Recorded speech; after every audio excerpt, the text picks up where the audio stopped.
கிறிஸ்து இயேசுவுக்குள் மிகவும் பிரியமாக அழைக்கப்பட்ட அருமையான சகோதர சகோதரிகளே, உங்கள் யாவருக்கும் நம் அனைவரையும் உண்டாக்கின சர்வ வல்லமையுள்ள பிதாவாகிய தேவனுடைய நாமத்தினாலும், நம்முடைய அன்பின் இரட்சகர் கர்த்தராகிய இயேசு கிறிஸ்துவினுடைய இனிய நாமத்தினாலும் கிருபையும் சமாதானமும் நம் அனைவரோடும் இருப்பதாக என்கிற வாழ்த்துக்களோடு, உங்கள் யாவருக்கும் முதலாவது அடியனுடைய அன்பின் வாழ்த்துக்களை தெரியப்படுத்திக் கொள்கிறேன். என்னுடைய அன்பின் வாழ்த்துக்கள் மாத்திரமல்ல, அடியனுடைய குடும்பத்தார் மற்றும் அடியேன் சார்ந்திருக்கக்கூடிய திருச்சி பட்டணத்தில் காணப்படக்கூடிய உங்களுடைய அருமையான சகோதர சகோதரிகள், தேவனுடைய பரிசுத்தவான்கள், அவர்கள் அனைவருடைய அன்பின் வாழ்த்துக்களை கூட இந்த ஒரு நல்லதொரு காலை வேளையில, இந்த ஆராதனையின் மத்தியில உங்கள் யாவருக்கும் முன்பாக தெரியப்படுத்திக் கொள்வதில் மிகுந்த மகிழ்ச்சி அடைகிறேன்.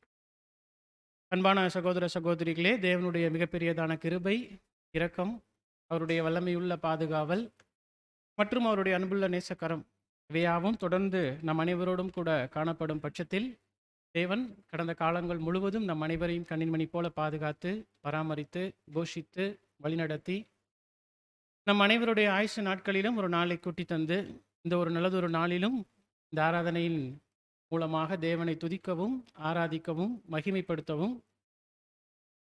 நம் அனைவரையும் நம் அனைவருடைய ஆயுசு நாட்களிலும் ஒரு நாளை கூட்டி தந்து அவருடைய பரிசுத்த சமூகத்திலே கூடி வரச் செய்த மாபெரும் தயவிற்காக, இரக்கத்திற்காக, முதலாவது இரட்சகர் வழியாக நம்முடைய பரம தகப்பனுக்கு நம் அனைவரும் நம்முடைய இருதயத்தின் ஆழத்திலிருந்து கொடான கொடி நன்றிகளை ஏறெடுத்துக் கொள்வோம். ஏறெடுத்துக் கொண்டு இன்றைய நாளுக்குரிய தேவ செய்திக்குள்ள நம்ம கடந்து செல்லலாம். சகோதர சகோதரிகளே, இன்றைய நாளில் நாம் தியானிக்க எடுத்துக்கொண்ட வேத பாடத்தினுடைய தலைப்பு பிஸ்னஸ் மீட்டிங்.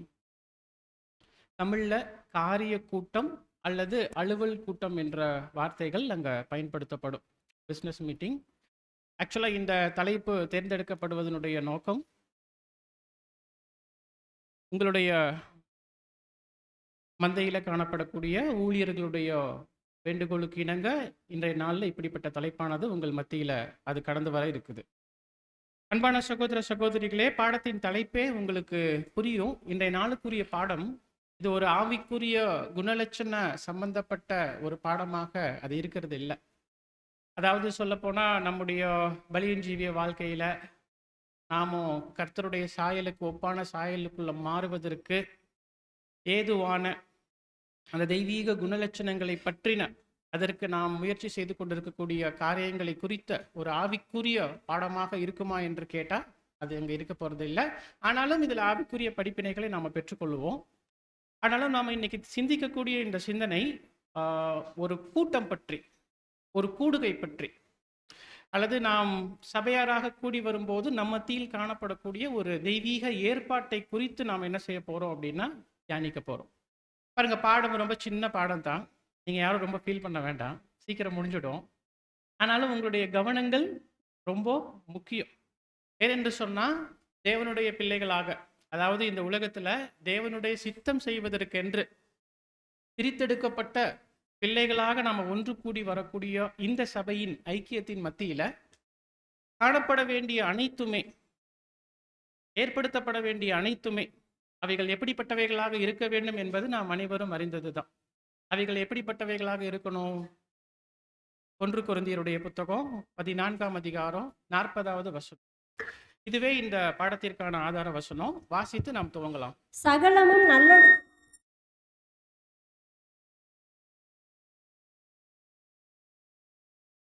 சகலமும் நல்லொழுக்கமாயும் கிரமமாயும் செய்யப்பட கடவது. ஆம் சகோதர சகோதரிகளே, சகலமும் நல்லொழுக்கமாயும் கிரமமாயும் செய்யப்பட கடவது. இந்த வசனங்களுக்கு அல்லது இந்த வசனத்திற்கான அர்த்தங்கள் நாம் அனைவரும் அறிந்தது தான், இல்லைங்களா? ஒரு பலியின் ஜீவிய உடன்படிக்கைக்குள்ள வந்துட்ட ஒருவருடைய வாழ்க்கை, அவருடைய ஆவிக்குரிய ஜீவியம், அதுதான் முழுவதுமே எப்படிப்பட்டவைகளாக காணப்பட வேண்டும் என்று சொன்னால் நல்லொழுக்கமாயும் கிரமமாயும் செய்யப்பட கடவது. குறிப்பாக தேவனுடைய பிள்ளைகளாக உடன்படிக்கை பண்ணின பரிசுத்தவான்களுடைய கூடுகையில ஏற்படுத்தப்படக்கூடிய, நடக்கக்கூடிய அனைத்து நிகழ்வுகளுமே நல்லொழுக்கமாயும் கிரமமாயும் செய்யப்பட கடவது என்பது தான் தெய்வீக ஒழுங்குமுறை குறித்த வேத வசனம். குறிப்பா இந்த வசனத்தின் அடிப்படையில தான் நாம எதை பற்றின ஒரு சிந்தனைக்குள்ள போவோம்னா, கடந்த வாரம் உங்கள் ஐக்கியத்தில் நடந்து நிறைவேறின தெய்வீக ஒழுங்குமுறையாகிய எலெக்ஷன். ஸோ எலெக்ஷனுக்கு ஒரு ஆதார வசனம் என்று சொன்னால் நம்ம இதை காண்பிப்போம். குறிப்பா இந்த எலெக்ஷன் என்பது தெய்வீக ஒழுங்குமுறை. குறிப்பா சபையின் ஐக்கியத்துல நல்லொழுக்கம் கிரமமுமாக நடக்கப்பட வேண்டிய ஒரு தெய்வீக ஏற்பாடு எலெக்ஷன். அதுவே உங்கள் ஐக்கியத்துல கடந்த வாரமானது நிறைவேறி முடிந்தது. அப்ப அதுக்கப்புறம் ஓகே, எலெக்ஷன் முடிஞ்சிடுச்சு. எப்படி முடிஞ்சிச்சு? நல்லொழுக்கமாயும் கிரமமாயும் முடிஞ்சிடுச்சு. அப்புறம் இனிமே அடுத்த வருஷம் தான்.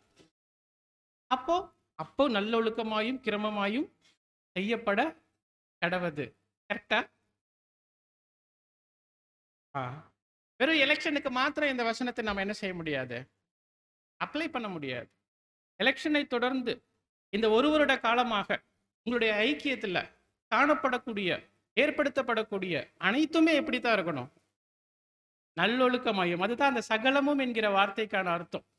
இந்த ஒரு வருட காலம் முழுவதும் தேவனுடைய மந்தையில காணப்படக்கூடிய பரிசுத்தவான்களாகிய உங்கள் மத்தியில ஏற்படுத்தப்படக்கூடிய ஒழுங்குகள் அது கிரமமாக சரியானதாக தேவனுடைய வார்த்தைகளுக்கு இசைவானதாக காணப்படும்படி பார்த்து கொள்ள வேண்டும்.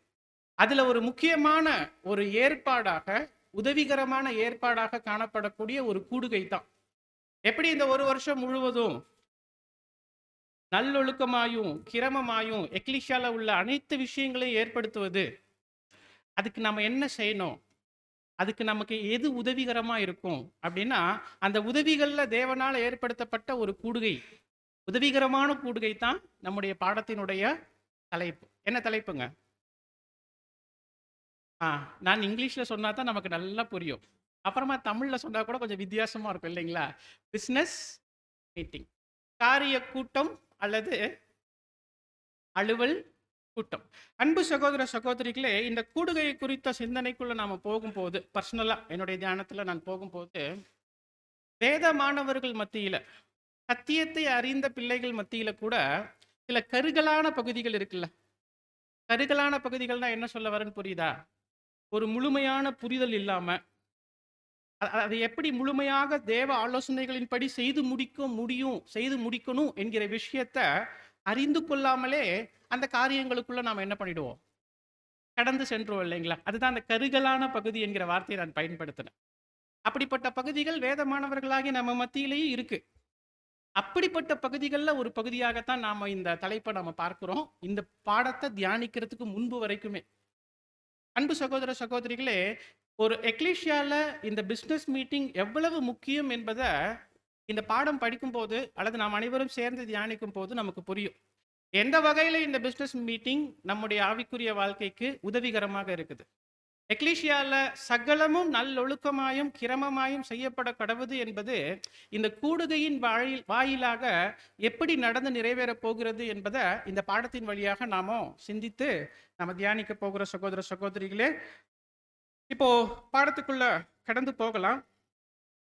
பாருங்க, இந்த பாடம் எப்படி இருக்கும் அப்படின்னா, முதல்ல இந்த பாடம் எங்கிருந்து எடுத்துட்டேன்னு சொல்லிடுறேன் நான். சகோதரர் ஊழியர் நம்ம கிட்ட இதை தொடர்பு கொள்ளும் போது நாம சில விஷயங்கள் பார்த்தோம். அப்புறம் நம்முடைய அன்புக்குரிய சகோதரர் ஒருத்தர் இருக்கிறாரு, அவர்கிட்ட நாம தொடர்பு கொண்டு இந்த மாதிரி பிஸ்னஸ் மீட்டிங் குறித்து ஏதாவது ஆர்டிக்கல் இருந்தால் ஷேர் பண்ணுங்கன்னு சொல்லி கேட்டோம். ஒரு அன்பு சகோதரர், அவர் கடந்த சில மாதம் முன்பு அவர் இந்த பாடத்தை தியானித்து ஒரு இடத்துல எடுத்திருந்தார். அதை எனக்கு அந்த ஆர்டிக்கலை ஷேர் பண்ணார். அதை படித்து தான் உங்கள் மத்தியில் நான் இன்னைக்கு இந்த பாடத்தை என்ன செய்ய போகிறோம் என்று சொன்னால் தியானித்து எடுக்க இருக்கிறோம் சகோதரர். அப்போ இந்த பாடத்தினுடைய தன்மை எப்படி இருக்கும் அப்படின்னு நீங்கள் புரிந்து கொள்ளணும். சகோதரர் ரசல், வேத வசனங்களுக்குள்ள போய் இந்த பிசினஸ் மீட்டிங் குறித்து நீங்க தேடினீங்கன்னா எத்தனை வசனம் இருக்கு அப்படின்னு கேட்டா, நேரடியா பிசினஸ் மீட்டிங் குறித்து எக்லிஷியால நடக்கணும்னு குறித்து நடப்பதை குறித்து ஒரு வசனம் கூட நேரடியா இல்லை. ஆனா மறைமுகமாக சில வசனங்கள் இருக்கு, நம்ம பார்க்கலாம். அதே சமயத்துல சகோதரர் ரசலுடைய எழுத்துக்கள் போய் நீங்க பார்த்தீங்கன்னா ஆச்சரியம் என்னன்னா, அதிகப்படியான எழுத்துக்கள் இந்த பிசினஸ் மீட்டிங் குறித்து அவர் என்ன பண்ணியிருக்கிறாரு, எழுதியிருக்கிறார். ஸோ அந்த ஆலோசனைகளை நம்ம அதிகமாக தியானிக்க போகிறோம். அதே சமயத்துல இந்த பலியின் ஜீவிய வாழ்க்கையில நமக்கு முன்பாக கடந்து வந்து ஆவிக்குரிய முதிர்ச்சியில காணப்படக்கூடிய அருமையான பரிசுத்தவான்களுடைய கூடுகையில இந்த மீட்டிங், இந்த பிசினஸ் மீட்டிங் எந்த அளவுக்கு சிறப்பாக ஆசீர்வாதமாக காணப்படுகிறது என்கிறத நம்ம கவனிக்கும் போது அந்த ஆலோசனைகளை அப்படியே என்ன பண்றார் பிரதர், எடுக்கிறார். ஒருவேளை அந்த கூடுகை ஃபாரின்ல மேலை நாட்டு அருமையான மூத்த மூத்த மீன்ஸ் என்னன்னா ஆவிக்குரிய முதிர்ச்சி அடைந்த பரிசுத்தவான்களுடைய கூடுகையில இந்த மீட்டிங் எப்படியாக ஒழுங்கும் கிரமமாக நடைபெற்று கொண்டு வருகிறது என்பதை பார்த்து அந்த ஆலோசனைகளை கூட நமக்கு ஆலோசனையாக எடுத்து இந்த பாடத்தின் வாயிலாக சகோதரர் தரார். ஸோ இதுதான் இந்த பாடத்தினுடைய தன்மை. வசனங்கள் நேரடியா இல்லை, ஆனா மறைமுகமாக இருக்குது, தியானிக்க போறோம். சகோதரர் ரசலுடைய எழுத்துக்கள் நிறைய இருக்கு, முக்கியமானவைகளை மாத்திரம் தியானிக்க போகிறோம். வாய்ப்பு இருந்தா நீங்க கொஸ்டின் புக்ல அந்த ஆல்பபெட் ஆர்டர்ல வந்துகிட்டே இருக்கும், ஏல இருந்து ஆரம்பிச்சு அந்த கொஸ்டின்ஸ் போயிட்டே இருக்கும். அதுல எம் அப்படின்ற கேபிட்டல் லெட்டருக்குள்ள நீங்க போனீங்கன்னா மீட்டிங்ஸ் அப்படின்ற ஹெட்டிங்ல நிறைய கொஸ்டின்ஸ் பிரதர் ரசல் கிட்ட அவங்க கேட்டிருப்பாங்க.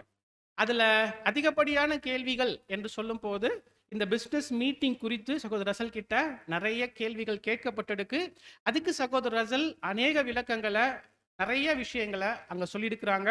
வாய்ப்புள்ள சகோதர சகோதரிகள் உங்களுடைய தனிப்பட்ட தியானங்கள்ல நீங்க அந்த கொஸ்டின்ஸை நீங்க படிக்கிறதுக்கு நான் தாழ்மையோடு கேட்டுக்கொள்ளுகிறேன்.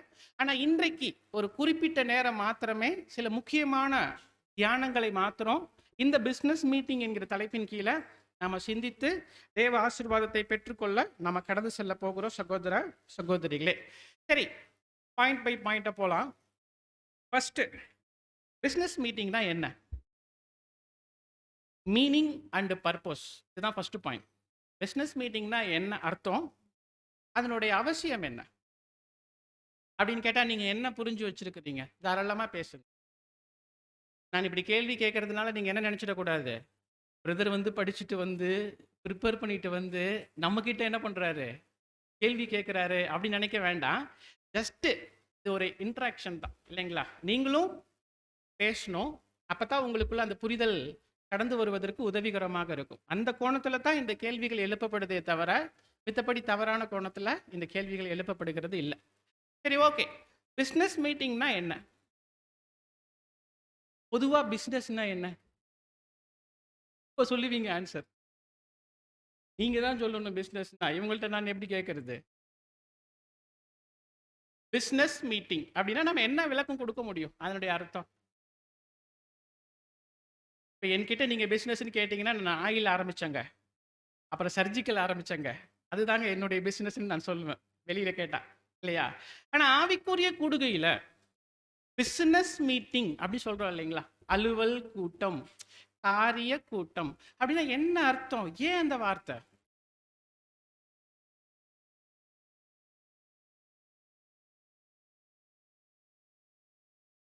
சரி, நமக்கான பிஸ்னஸ் என்ன? நமக்கான அலுவல் என்ன? நாமெல்லாம் ஏன் இங்க கூடி வந்திருக்கிறோம்? இப்படி கேட்டா பதில் சொல்லுவீங்க. நாமெல்லாம் உலகத்துல ஏதோ ஒரு ஐக்கியத்துல ஏதோ ஒரு மூலையில தனித்தனியா இருந்தோம் இல்லையா? அப்படி இருந்த நம்மள தேவன் தெரிந்தெடுத்து ஒரு ஐக்கியமாக பரிசுத்தவான்கள் கூடுகைகளை கூட்டி சேர்த்தார் இல்லையா? இப்படி கூட்டி சேர்ப்பதனுடைய நோக்கம் என்ன? பாயிண்ட் வருது, ஆனா எனக்கு கிளியரா வரல. தேவ சாயல்ன்றதை விட குமாரனுடைய சாயல், இல்லைங்களா? அந்த குமாரனுடைய சாயலை ஒரே நாள்ல அடைஞ்சிட முடியுமா? அந்த அந்த சாயல் எப்படி போகும்? கொஞ்சம் கொஞ்சமா கொஞ்சம் கொஞ்சமா கொஞ்சம் கொஞ்சமா வளர்ச்சி அடையுது, இல்லைங்களா? இதுக்கு பேர் தான் பைபிள்ல என்ன வேர்டு யூஸ் பண்ணுவாங்கன்னா எடிஃபிகேஷன். எடிஃபிகேஷன்னா பக்தி விருத்தியில நாளுக்கு நாள் என்ன பண்ணணும், ஒரு பூரணத்தை நோக்கி எட்டக்கூடிய ஒரு மாபெரும் வாய்ப்பு, இல்லைங்களா? இதுக்கு தான் ஒரு நாள் கூடுகையுமே நம்ம அட்டன் பண்றோம். வேற ஏதாவது நோக்கம் இருக்கா? இல்லை, ஏதாவது சொல்லுங்க, பரவாயில்ல. இல்லை பிரதர், நான் பிரதரை பார்க்கறதுக்காக தான் வரேன், பிரதர்கிட்ட பேசணும், அவருடைய அன்பை நான் தெரிவிக்கணும், என்னுடைய அன்பை அவருக்கு தெரிவிக்கணும், எனக்கு சகோதர ஐக்கியம் ரொம்ப முக்கியம். கரெக்டு, நல்லது. இதுவா நோக்கம்? பிரதான நோக்கம்? பிரதான நோக்கம் என்ன? நமக்குள்ள நடந்து நிறைவேற வேண்டிய அந்த பக்தி விருத்தியினுடைய வளர்ச்சி, கிறிஸ்து இயேசுவினுடைய சாயல் பூரணத்துக்குள்ள கடந்து போவதற்கான ஏற்பாடு தான் நாம் கலந்து கொள்ளுகிற ஞாயிறு ஆராதனையாக இருக்கட்டும், இடைப்பட்ட கூடுகைகளாக இருக்கட்டும், ஆன்லைன் கிளாஸஸாக இருக்கட்டும், எதுவா வேணாலும் இருக்கட்டுமே. கூடுகை என்று வந்துட்டா அந்த கூடுகையில நம்ம கலந்து கொள்வதனுடைய நோக்கம் என்னன்னு சொல்லி பார்க்கும்போது, நமக்குள்ள நடந்து நிறைவேற வேண்டும் என்று தேவன் நம்மிடத்துல எதிர்பார்க்கக்கூடிய நிறைவேறுதல் நடக்க வேண்டிய பக்தி விருத்தி, குமாரனுடைய சாயலுக்குண்டான வளர்ச்சி, அதுதான் கூடுகைகளுடைய நோக்கம் இல்லைங்களா சகோதர சகோதரிகளே? இதுதான் நமக்கான பிசினஸ். இதை விட வேற என்ன இருக்கு சொல்லுங்க நீங்க. இப்ப இந்த கூடுகை அல்லது இந்த காரியங்கள் நம்மிடத்துல நடந்து நிறைவேறுவது என்பது இப்படிப்பட்ட கூடுகைகளின் வாயிலாக. எப்படிப்பட்ட கூடுகை? ஞாயிற்றுக்கிழமை ஆராதனை, இடைப்பட்ட நாட்களுடைய ஸ்டடீஸ், அது பெரேனா இருக்கலாம், வேத பாடங்களா இருக்கலாம், தொடர் ஸ்டடியா இருக்கலாம், ஜெப கூட்டமா இருக்கலாம், சாட்சி கூட்டமா இருக்கலாம். இவைகளின் வழியாக நாம் என்ன பண்ணப்படுகிறோம்?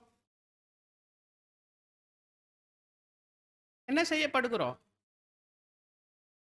ஒரு பரிசுத்தவானுக்கே உரிய பாதையில நாளுக்கு நாள் முன்னேறுவதற்கான தேவையான ஆலோசனைகளையும் படிப்பினைகளையும் அந்த கூடுகைகளின் வாயிலாக பெற்றுக்கொள்ளுகிறோம். இதுதான் கூடுகைகளுடைய நோக்கம். ஆனா பிசினஸ் மீட்டிங் என்பது இப்படிப்பட்ட கூடுகைகளை ஒழுங்குபடுத்துவதற்கு, புரியுதுங்களா? அந்த பக்தி விருத்திக்கு ஏதுவான கூட்டங்கள் அனைத்தையும் ஒழுங்குபடுத்துவதற்கு கருத்துக்கள் பரிமாறப்படணும். என்ன பண்ணப்படணும்? யாருக்கு யாருக்கும் யாருக்கு யாருக்கும் போன வாரம் எலெக்ஷன் நடந்துச்சு இல்லையா? யாரை தேர்ந்தெடுத்தீங்க? எதுக்கு தேர்ந்தெடுத்தீங்க? ஊழியங்கள் பெற்றுக்கொள்வதற்கு தேர்ந்தெடுத்துட்டீங்க இல்லையா? இந்த ஒரு வருட காலம் அளவும் ஆவிக்குரிய மற்றும் மாம்சத்திற்கு உரிய ஊழியங்களை பெற்றுக்கொள்வதற்கான ஊழியர்களை, அவங்க மூப்பர்கள் மற்றும் உதவிக்காரர்கள். ஆனா இப்படி தேர்ந்தெடுக்கப்பட்டுட்ட அந்த ஊழியர்கள் கிட்ட இருந்து நீங்க என்ன பெற்றுக்கொள்ளணும்? இந்த ஒரு வருடம் முழுவதும் ஊழியங்கள் பெற்றுக்கொள்ளணும்.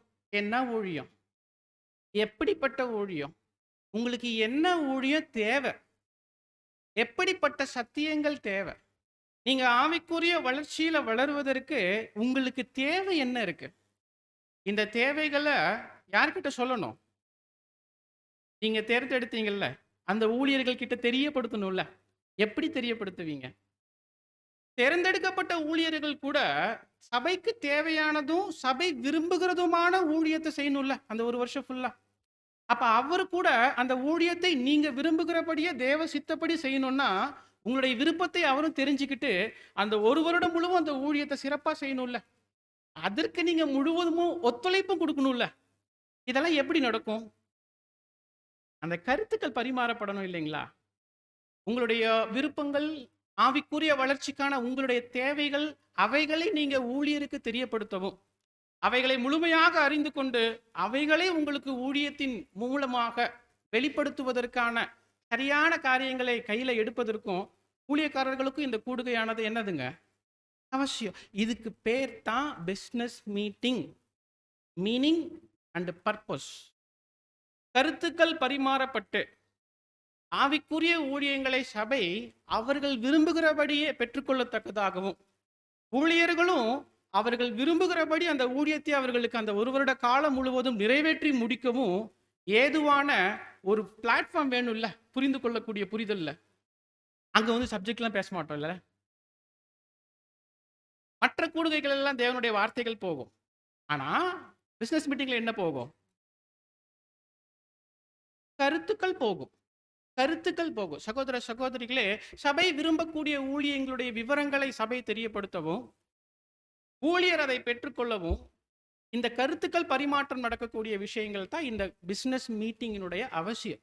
அது ஆவிக்குரிய ஊழியம் பிரதானமாக நாம சொல்லிடுறோம். கூடவே எதுவும் வரும்? டெம்போரல். டெம்போரல்னா நீங்கள்லாம் பார்த்தா ஏதோ புதுசா பேசிக்கிட்டு இருக்க மாதிரி இருக்கு. எல்லாம் உங்களுக்கு நல்லா பரிச்சயமான விஷயங்கள் தான், தெரியும் தான், பேசுங்க நீங்களும். டெம்போரல்னா என்னங்க? ஆவிக்குரிய ஊழியம் நிறைவேறணும்னா அதுக்கு உதவிகரமா சில மாம்சீக தேவைகள் இருக்கு இல்லையா? அந்த மாம்சீக தேவைகளும் அந்த ஊழியர்கள், அதாவது டீக்கன்ஸ் மூலமா நடக்கணும் இல்லைங்களா? அதை பற்றின கருத்துக்களும் சபையானது தெரியப்படுத்துவதற்கான, அல்லது டீக்கன்ஸ் அந்த காரியங்களை சபைக்கிட்ட இருந்து பெற்றுக்கொள்வதற்கான காரியங்களை இந்த கூடுகையின் வழியிலாகத்தான் அவர்கள் பெற்றுக்கொள்ளுவாங்க. சகோதர சகோதரிகளே, இதுக்கு பேர் தான் பிசினஸ் மீட்டிங். இந்த பிசினஸ் மீட்டிங் நடத்தப்படுவதனுடைய பர்பஸ், நோக்கம். நான் பேசுறதெல்லாம் புரியுதுங்களா? நான் ஒருவேளை இந்த காரியங்களை முடிந்த அளவுக்கு ரத்தின சுருக்கமாக நான் சொல்லிட்டேன். ஆனாலும் நீங்க எழுத்துக்கள்ல போய் பார்த்தீங்கன்னா இன்னும் நிறைய டீட்டெயில்ஸ் உங்களுக்கு என்ன ஆகும்? கிடைக்கும். இப்போ நெக்ஸ்ட் பாயிண்ட் போகலாம். பிசினஸ் மீட்டிங்ல பிஸ்னஸ் மீட்டிங் எப்போ நடத்தணும், எப்படி நடத்தணும், யார் நடத்தணும், எத்தனை காலத்துக்கு ஒரு முறை நடத்தணும்? சரி, பிஸ்னஸ் மீட்டிங் எப்போ நடத்தலாம், எப்படி நடத்தலாம், எவ்வளோ காலம் நடத்தலாம்னு நீங்கள் நினைக்கிறீங்க?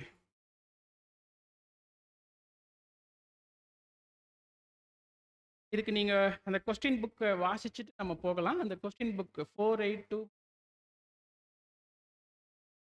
இதை நீங்கள் வாசிக்கலாம். நீங்கள் உங்கள் தொழில்முறை சபை கூட்டங்களை மற்ற எல்லா கூட்டங்களிலிருந்தும், அதாவது பிஸ்னஸ் மீட்டிங்கை தான் தமிழில் அப்படி போட்டிருக்கிறாங்க. அலுவல் கூட்டத்தை தான் தொழிற்கூட்டம் போட்டிருக்கிறாங்க. எல்லா கூட்டங்களிலிருந்தும் பிரித்து வைத்துள்ளீர்கள் என்பதை நான் புரிகிறேன். இது மிகவும் நல்லது. வழக்கமாக இத்தகைய கூட்டங்கள் மற்றவைகளிலிருந்து பிரித்தே வைக்கப்பட வேண்டும். என்ன சொல்றாரு பிரதர்? பிஸ்னஸ் மீட்டிங் எப்போ நடத்தணும், எப்படி நடத்தணும்னு கேட்டா, பிஸ்னஸ் மீட்டிங் மற்ற மீட்டிங் மாதிரி நடத்தக்கூடாது. இது செப்பரேட்டா நடத்தணும். செப்பரேட்னா இதுக்குன்னு ஒரு தனி நேரம் ஒதுக்கி, இதுக்குன்னு ஒரு ஆரம்ப பிரேயர் இருக்கணும், ஒரு எண்டிங் பிரேயர் இருக்கணும். இது செப்பரேட்டா பண்ணணும். நீங்களும் நாமளும் இப்படித்தான் பண்றோம்னு சொல்லி நான் விசுவாசிக்கிறேன். கண்டிப்பா ஆராதனையின் மத்தியில் பிஸ்னஸ் மீட்டிங் நடத்த மாட்டோம் இல்லையா? ஆராதனைன்னு ஒன்று முடிஞ்சுடுக்கும், எல்லாமே முடிஞ்சுடுக்கும். அடுத்து செப்பரேட்டா தனியா ஒரு கூடுகை என்று ஏற்படுத்தும். அந்த கூடுகை எப்படிப்பட்ட கூடுகையா இருக்கும்னா business meeting. So business meeting எப்படி நடத்தணும்? அது ஒரு செப்பரேட் மீட்டிங்கா இருக்கணும். அதுக்கு ஒரு ஆரம்ப ஜெபம் இருக்கணும், அதுக்கு ஒரு முடிவு ஜெபம் இருக்கணும், அதுக்குன்னு ஒரு தனிப்பட்ட நேரம் என்ன பண்ணப்படணும், ஒதுக்கப்படணும். அது நல்லது. அது பிரித்து வைக்கப்படுறத அவசியம் அப்படின்னு பிரதர் ரசல் சொல்றார். அப்புறம் அதை யார் எப்படி ஹேண்டில் பண்றது, அதை யார் பொறுப்பு எடுக்கிறது? இப்போ பிஸ்னஸ் மீட்டிங் வேணும், இத்தனை மீட்டிங் வேணும் அப்படி, அதை யார் சூஸ் பண்றது? நீங்க 2 ஆன்சர் சொல்றீங்க. ஒருத்தர் மூப்பர் சொல்றீங்க, இன்னொருத்தர் சபையார் சொல்றீங்க. வேற யாராவது இருக்கிறாங்களா? அவங்களே சொல்லுங்க. சரி, நீங்க வாசிங்க. சபையின் நலன்கள் மற்றும் பொறுப்புகளை முற்றிலும் மூப்பர்களின் கரங்களில் மட்டுமே விட்டுவிடாதீர்கள். ஏனெனில் அவர்கள் கூட்டத்தை தங்களுக்கு சாதகமாக திசை திருப்பி செல்லக்கூடும். அடுத்து, சில குறிப்பிட்ட விஷயங்களை சபையின் கரங்களிலேயே வைத்துக் கொள்ளுங்கள். ஏனெனில் பல காரியங்களை மூப்பர்கள் மற்றும் டீக்கன்களிடம் ஒப்படைக்க முடியும் என்ற போதிலும் சபையின் அனைத்து விவகாரங்களுக்கான இறுதி பொறுப்பு சபையாரிடமே உள்ளது. பிஸ்னஸ் மீட்டிங் யார் டிசைட் பண்றது? சில காரியங்கள் யார் கருத்துல தான் இருக்கணும்? சபை தான் முடிவெடுக்கணும். எங்களுக்கு பிஸ்னஸ் மீட்டிங் வேணும். எப்ப வேணும்? மந்த்லி ஒன்ஸ் வேணும். யார் முடிவெடுக்கணும்? சபை முடிவெடுக்கணும். இல்ல 2 மாசத்துக்கு ஒரு தடவை இருந்தா போதும். அதையும் யார் தான் முடிவெடுக்கணும்? இல்ல 3 மாசத்துக்கு ஒரு தடவை இருந்தா போதும். அதையும் யார் தான் முடிவெடுக்கணும்? இப்படித்தான் தமிழ்நாட்டு எக்லிஷியாஸ்ல போயிட்டு இருக்கு. இப்ப அடியேன் காணப்படக்கூடிய திருச்சி ஐக்கியத்தை நீங்க எடுத்துக்கிட்டீங்கன்னா every month 4th week business meeting இருக்கும். அதே போல மற்ற ஐக்கியங்கள் நீங்க பாத்தீங்கன்னா, உதாரணத்துக்கு ஈரோடெல்லாம் நீங்க எடுத்துக்கிட்டீங்கன்னா, ஒரு காலத்துல 2 மாசத்துக்கு ஒரு தடவை வச்சுட்டு இருந்தாங்களாமா. அப்புறம் இப்போ ரீசெண்டா அவங்க என்ன பிளான் பண்ணிட்டாங்கன்னா, 3 மாசத்துக்கு ஒரு தடவை பிசினஸ் மீட்டிங் வச்சா போதும் அப்படின்ற முடிவு யார் எடுத்திருக்கிறா? சபையார் எடுத்திருக்கிறாங்க. ஸோ அப்போ ஒரு எக்லிஷியால பிசினஸ் மீட்டிங் வேணும், எவ்வளவு வேணும், எப்ப வேணும், எத்தனை நாளைக்கு ஒரு முறை வேணும் அப்படின்னு முடிவு பண்ண வேண்டியது யாரு? எக்லிஷியா. ஓகேங்களா? அப்ப 2வது பாயிண்ட் முடிவுக்கு வருது. முதல் பாயிண்ட் என்ன பார்த்தோம்? பிசினஸ் மீட்டிங்னா என்ன, அதனுடைய காரியங்கள் அவசியம் என்ன. 2வது பிசினஸ் மீட்டிங் அதனுடைய பொறுப்பு யாருடையது, எவ்வளவு காலங்களுக்கு ஒரு முறை பிசினஸ் மீட்டிங் வைக்கலாம் என்று டிசைட் பண்றது யாரா தான் இருக்கணும்? சபையாராகத்தான் இருக்கணும் என்கிற விஷயத்தை நம்ம டீட்டெயிலாக நம்ம பார்த்துட்டோம். இப்போ 3வது பாயிண்ட்குள்ள போகலாம் சகோதர சகோதரிகளே. 3வது பாயிண்ட் ப்ரொசீஜர். ப்ரொசீஜர்னா பிஸ்னஸ் மீட்டிங் எப்படி நடக்கும், எப்படி நடத்தணும் அப்படின்ற ஒரு ப்ரொசீஜருக்குள்ள நம்ம போகலாம். அன்பு சகோதர சகோதரிகளே, இந்த இடத்துல தான் நம்முடைய அருமை அன்புக்குரிய சகோதரர் ஒரு சில விஷயங்களை ஆலோசனைகளாக கொடுக்கிறார். ஃபர்ஸ்ட் அவர் கொடுக்கக்கூடிய ஆலோசனை என்னவாக இருக்குதுன்னா, கொரோனா டைம் இருந்தது இல்லைங்களா? அந்த கொரோனா டைம்ல நம்முடைய அன்புக்குரிய சகோதரர் மேலை நாட்டு ஐக்கியத்தில் டிஸ்கோர்ஸ் கொடுப்பார். டிஸ்கோர்ஸ்னா சப்ஜெக்ட்ஸ். அப்படி சப்ஜெக்ட்ஸ் கொடுக்கும்போது அங்கே ஒரு டைம் பிஸ்னஸ் மீட்டிங் போயிருந்தது. அந்த பிஸ்னஸ் மீட்டிங்கில் அன்பு சகோதரர் வந்து பங்கெடுக்கிறதுக்கு ஒரு வாய்ப்பு கிடைச்சுதாமா. அப்படி பங்கெடுக்கும் போது அவங்க பிஸ்னஸ் மீட்டிங் எப்படி நடந்திருக்குது அப்படின்றத அவர் பார்த்துருக்கிறார். அப்படி பார்க்கும்போது பிஸ்னஸ் மீட்டிங் பொறுத்த வரைக்கும் நாம் எப்படி பண்ணுவோம் அப்படின்னா, நம்முடைய பழக்கத்தில் யாரை ஹேண்டில் பண்ணுவோம் முழுக்க முழுக்க? பிஸ்னஸ் மீட்டிங்கை யார் நடத்துவான்னு கேட்டால் நீங்கள் என்ன பார்க்குறீங்க சொல்லுங்க? யார் நடத்துவா பிஸ்னஸ் மீட்டிங்? எங்கள் ஐக்கியத்தில் இன்னைக்குமே பிஸ்னஸ் மீட்டிங்கை யார் ஹேண்டில் பண்ணுவோம் அப்படின்னா எல்டர்ஸுங்க. நாங்கள் சேர் போட்டு விடுவோம் முன்னாடி. எக்லிஷா வந்து முன்னாடி அப்படியே வர எக்லிஷா முன்னாடி எல்டர்ஸ் உட்காந்து எல்டர்ஸ் ஹேண்டில் பண்ணுவோம். என்னது பிஸ்னஸ் மீட்டிங். ஆக்சுவலா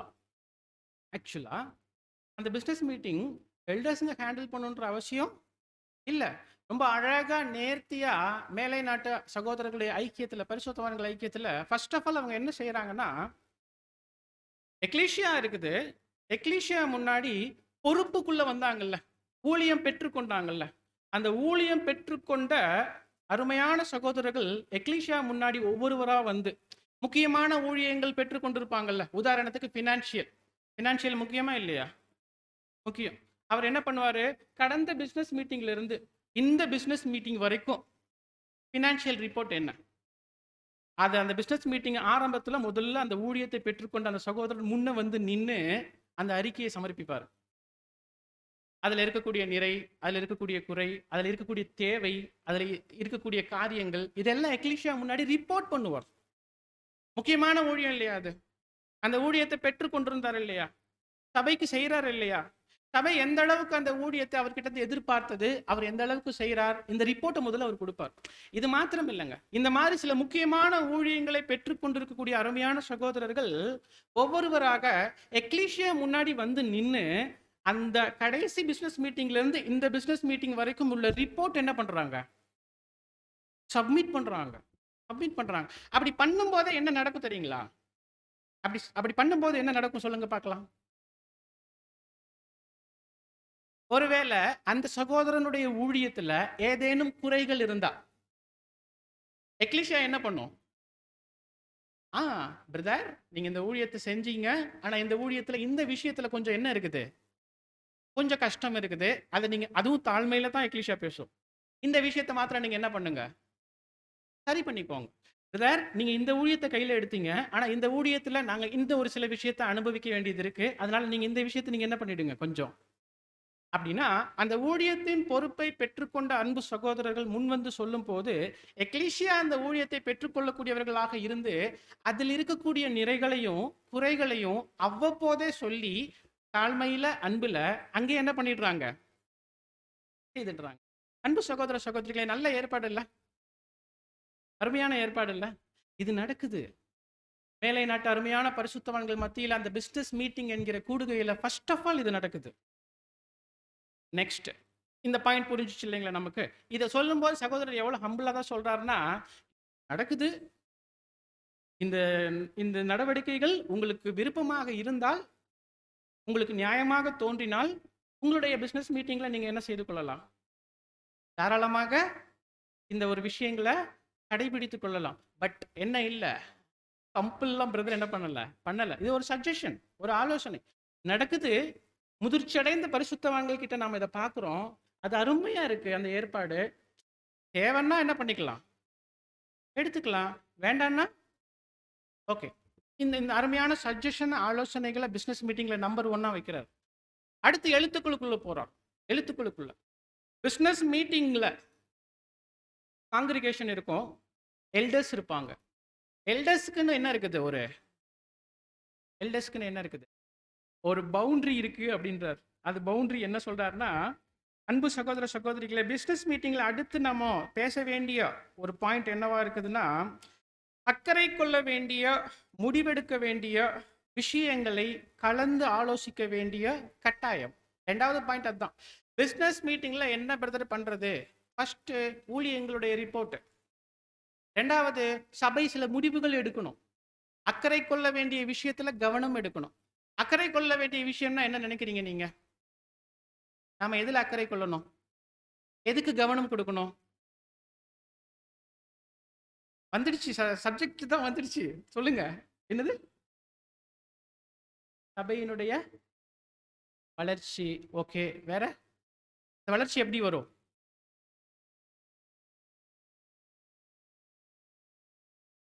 ஒழுக்கம் வேற. அக்கறை கொள்ள வேண்டிய விஷயம்னா நம்ம என்ன சொல்லுவோம்? கவனம் கொடுக்க வேண்டிய பகுதி. கூடுகை, வெரி குட். கூடுகையில நமக்கு என்ன கிடைக்கும்? ட்ரூத். பிசினஸ் மீட்டிங்ல எக்லீசியா எடுக்கப்பட வேண்டிய முடிவுகள் என்பது எதை குறித்த முடிவுகள்னா சப்ஜெக்ட்ஸ். நமக்கு ஒரு வாரத்திற்கு எத்தனை கூடுகைகள் வேணும், என்ன கூடுகைகள் வேணும், எப்படிப்பட்ட சத்தியங்கள் வேணும், யார் அதை எடுக்கணும், எவ்வளவு நேரம் எடுக்கணும், இந்த விஷயத்தை முடிவெடுக்க வேண்டிய இடம் தான் பிசினஸ் மீட்டிங். அன்பு சகோதர சகோதரிகளே, நம்ம எழுத்துக்கள் வழியாகவே பார்க்கலாம். ரீபிரிண்ட் நம்பர் 5346 சபையாரின் கடமைன்ற விஷயம்.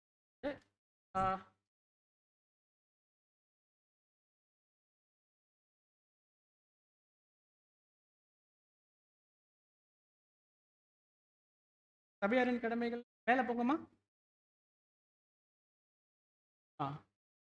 இந்த கண்ணோட்டத்தில் இருந்து பார்க்கும்போது எத்தனை கூட்டங்கள் நடத்தப்பட வேண்டும்? புரியுதுங்களா? ஃபர்ஸ்ட் தீர்மானிக்க வேண்டிய, முடிவெடுக்க வேண்டிய காரியங்கள், சபையினுடைய கடமை என்னன்னா, ஒரு வாரத்துக்கு, ஒரு மாசத்துக்கு. ஏன்னா பிசினஸ் மீட்டிங்கிறது எப்போ? நீங்க மந்த்லி ஒன்ஸ் வச்சாலும் சரி, 2 months ஒன்ஸ் வச்சாலும் சரி.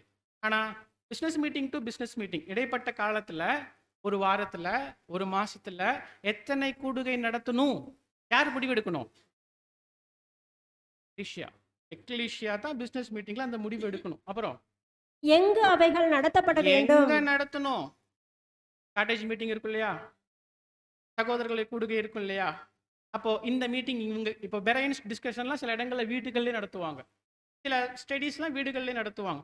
எங்க நடத்தணும் இந்த மீட்டிங், எங்க நடத்தணும் இந்த மீட்டிங், எங்க நடத்தணும், யார் முடிவெடுக்கணும்? எக்லீசியா. யாரால் நடத்தப்பட வேண்டும்? யார் லீட் பண்ணணும்?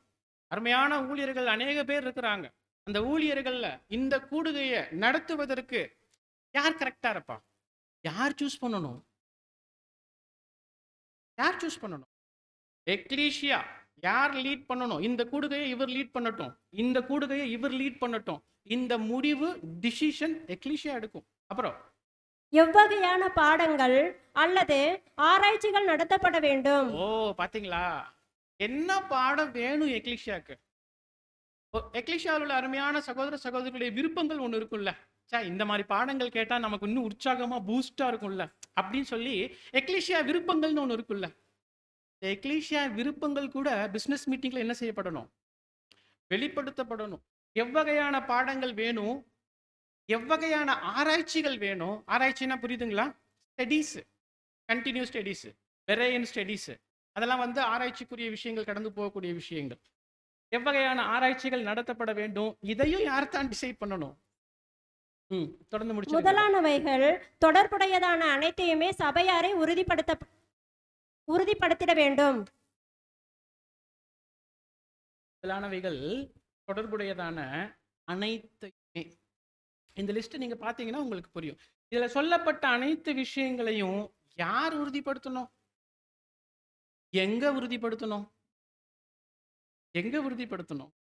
சண்டே வரோம், சப்ஜெக்ட் முடிக்கிறோம், வாழ்த்துக்கள் சொல்றோம், போயிடுறோம்.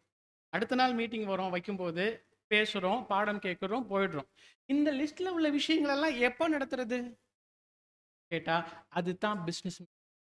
இந்த பிசினஸ் மீட்டிங் இவைகளை பற்றி முடிவுகள் சபையார் எடுப்பதற்கு ஏதுவான இடம் அது. சகோதர சகோதரிகளே, நம்ம என்ன சொல்லலாம், ஒரு குறிப்பிட்ட காலம் வரைக்குமே இந்த விஷயங்கள் எல்லாத்தையுமே ஒரு மூப்பராக இருந்துட்டோம் அப்படின்னா நாமளே என்ன பண்ணிடுவோம், ஒரு குறிப்பிட்ட காலம் வரைக்கும் அடியனுடைய எக்லிஷியாலையும் சரி, இல்லாத இந்த பாடத்தை ப்ரிப்பேர் பண்ண அந்த சகோதரனு கூட இந்த விஷயங்கள் சொன்னார். என்னன்னா, ஒரு குறிப்பிட்ட காலம் அறியாமையில் இருக்கிற வரைக்குமே சில பாடங்கள் விஷயத்துல, மீட்டிங்ஸ் விஷயத்துல யாரையும் முடிவெடுத்துடுறாங்க, முடிவெடுத்திருந்தோம் அப்படின்னா எல்டர்ஸுங்களே முடிவெடுத்திருந்தோம். எல்டர்ஸுங்களே பார்த்து சப்ஜெக்ட் கொடுக்கறது, எல்டர்ஸுங்களே பார்த்து ஆளுங்களை ரெடி பண்ணுறது, எல்டர்ஸுங்களே பார்த்து மீட்டிங்ஸ் எல்லாம் அரேஞ்ச் பண்ணுறது. பட் எழுத்துக்கள் ரொம்ப தெளிவாக என்னைக்கு புரியுதோ, எழுத்துக்கள் என்னைக்கு நம்முடைய இருதயத்தில் துளைக்குதோ, உணர்த்தப்படுதோ, உடனடியாக என்ன செய்யப்படணும்? அதற்கு கீழ் இந்த டிசிஷன்லாம் எக்லீசியா தான் செய்யணும். எக்லீசியா தான் இந்த காரியங்கள்ல முடிவெடுத்து ஊழியர்களுக்கு தெரியப்படுத்தணும். அப்ப ஊழியர்கள் என்ன செய்வாங்க? நீங்கள் விரும்பக்கூடிய ஊழியத்தை, நீங்கள் விரும்பினபடி கேட்ட ஊழியத்தை உங்களுக்கு அந்த ஒரு வருடம் முழுவதும் அவர்கள் என்ன செய்வாங்க? அருமையாக ஏற்படுத்தி உங்களுக்கு கொடுப்பாங்க சகோதர சகோதரிகளே. சரி, இப்படி பார்க்கும்போது brother, அப்ப மூப்பர்களுக்குன்னு அவங்களுக்குன்னு ஒரு விருப்பம் இருக்காதா? எல்லாமே சபையே சொல்லுதுன்னா அப்புறம் மூப்பர்கள் என்ன பதில் பண்ணுவாங்க அப்படின்ற ஒரு கேள்வி வருதுல்ல. அடுத்த ஸ்லைட்.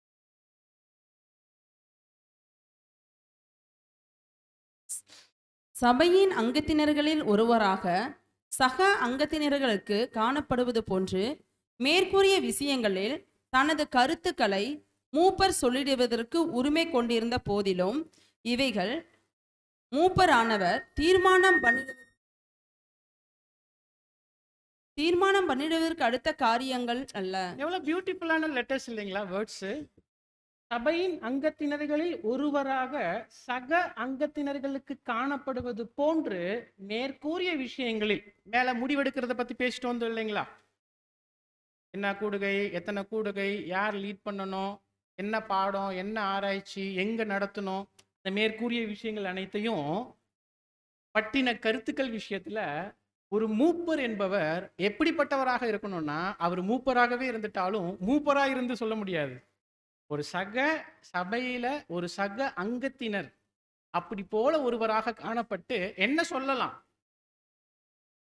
இந்த பாடம் பண்ணலாமே, இவர் பண்ணா நல்லா இருக்குமே, இந்த ஸ்டடி எக்லீஷியாவுக்கு ரொம்ப அவசியமா இருக்கும்னு நினைக்கிறேன், இந்த இடத்துல இந்த மீட்டிங் வச்சா நல்லா இருக்கும்னு நினைக்கிறேன் அப்படின்னு ஒரு மூப்பரா இருந்து சொல்லாம சபையில ஒரு அங்கமாக இருந்து என்ன சொல்லலாம்? பிசினஸ் மீட்டிங்ல கருத்துக்கள் சொல்லலாம். சபை என்ன கொடுக்குறாங்க? கருத்துக்கள் கொடுக்குறாங்க. மூப்பரும் என்ன தான் கொடுக்கணும்? ஒரு சக அங்கத்தினரா இருந்து சூஸ் பண்ணி கொடுத்தாலும் ஒரு ஆலோசனை கொடுக்கலாம். இந்த ஸ்டடி நல்லா இருக்கும், இந்த கடைசி காலத்துல இவர் எடுத்தா நல்லா இருக்கும், இங்க எடுத்தா நல்லா இருக்கும் அப்படின்னு சஜஷன் கொடுக்கலாமா? பட் தீர்மானம்னா புரியுதா? தீர்மானம்னா என்னது? முடிவு இல்லையா? அந்த முடிவு என்பது யார் தான் எடுக்கணும்? பாருங்க சகோதர சகோதரிகளே, பாடம் நீங்க ஃப்ரீயா கேட்கணும். எப்படி கேட்கணும்? ஃப்ரீயா கேட்கணும். ஏன்னா இந்த பாடம் சகோதர சகோதரிகள், நீங்க ஊழியர்கள் விருப்பப்பட்டு தான் நம்ம கேட்டது. எழுத்துக்கள் பார்க்கும்போது இப்படித்தான் அங்க இருக்குது. நம்ம அதைத்தான் நான் உங்களுக்கு மத்தியில் என்ன பண்றேன்னா பிரசன்டேஷன் பண்றேன். அப்போ எக்லீசியா விஷயத்துல, சபை மற்றும் மூப்பர்கள் விஷயத்துல, மீட்டிங்ஸ் விஷயத்துல முடிவெடுக்கக்கூடிய முழு உரிமையும் யாருக்கு தான் இருக்கு? சபைக்கு தான் இருக்கு. அன்பு சகோதர சகோதரி. சரி, அப்போ மூப்பருடைய வார்த்தைக்கு வேல்யூ இல்லையா பிரதர்? மூப்பர் சொல்றதை கேட்கக்கூடாதா? இந்த மீட்டிங் விஷயத்துல, யார் லீட் பண்றன்ற விஷயத்துல, எங்க நடத்தணுன்ற விஷயத்துல மூப்பர் பேச்சு கேட்கக்கூடாதா அப்படின்னா இல்ல. அடுத்த ஸ்லைட். எந்த அளவுக்கு அவர் உயர்வாய் மதிக்கப்படுகின்றாரோ அவ்வளவுக்கு அவரது கருத்துக்களுக்கு சபையாரிடத்தில் அல்லது சபையினிடத்தில் அல்லது பிரித்தெடுக்கப்பட்ட ஜனங்களிடையே கூட்டத்தில் அல்லது எக்லீசியா மதிப்பு காணப்படும். எனினும் எவ்வளவுதான் மூப்பர் உயர்வாய் மதிக்கப்படுபவராக இருப்பினும் அவர் தங்களது வழிகாட்டி அல்ல என்கிற விஷயத்தை சபையார் ஒருபோதும் மறந்துவிடக் கூடாது. எவ்வளவு பியூட்டிஃபுல்லான லைன்ஸ் பாருங்களேன். சரி, இப்ப மூப்பருடைய வார்த்தைக்கு மரியாதை இல்லையா பிரதர்? நோ. மூப்பர் பற்றி சிந்திக்கும் போது எந்த அளவுக்கு அவர் மதிக்கப்படுகிறார், உயர்வாய் அப்படின்னா என்ன அர்த்தம் புரியுதா உங்களுக்கு? நீ எக்ஸ்பிளைன் பண்ணுங்க எனக்கு. எந்த அளவுக்கு மூப்பர் உயர்வாய் மதிக்கப்படுகிறாரோ அந்த அளவுக்கு அவருடைய கருத்துக்களும் என்ன பண்ணப்படும்? சபை கிட்ட, எக்லீசியாட்ட மதிக்கப்படும். அப்ப எந்த அளவுக்கு உயர்வாய் மதிக்கப்படுகிறார்னா என்ன அர்த்தம்? என்ன புரிஞ்சிருக்கிறீங்க நீங்க?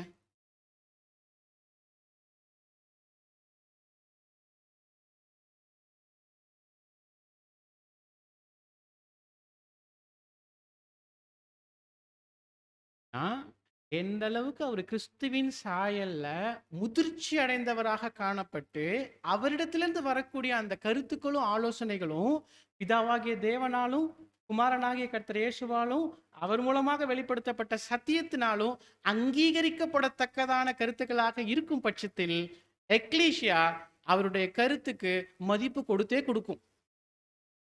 அந்த உயர்வாய் கருதப்படுகிறதுன்றதுக்கு தரம் புரியுதா? எந்த தரம்?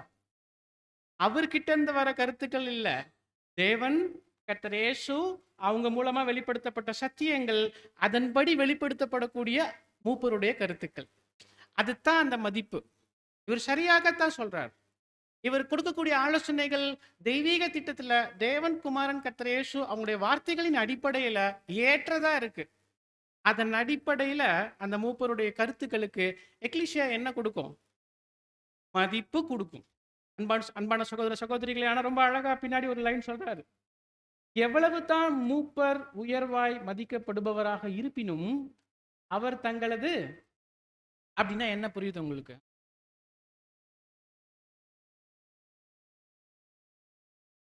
உங்களுக்கு எல்லாம் புரியுது, ஆனா பேச மாட்டீங்க.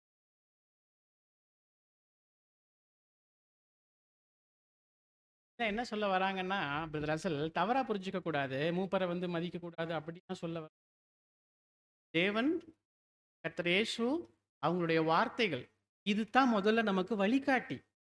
புரியுதுங்களா? இவைகள் தான் வழிகாட்டி. இவைகளுக்கு உட்பட்டு மூப்பர் பேசக்கூடிய கருத்துக்கள் இருந்தால் அதை அக்செப்ட் பண்ணலாம்.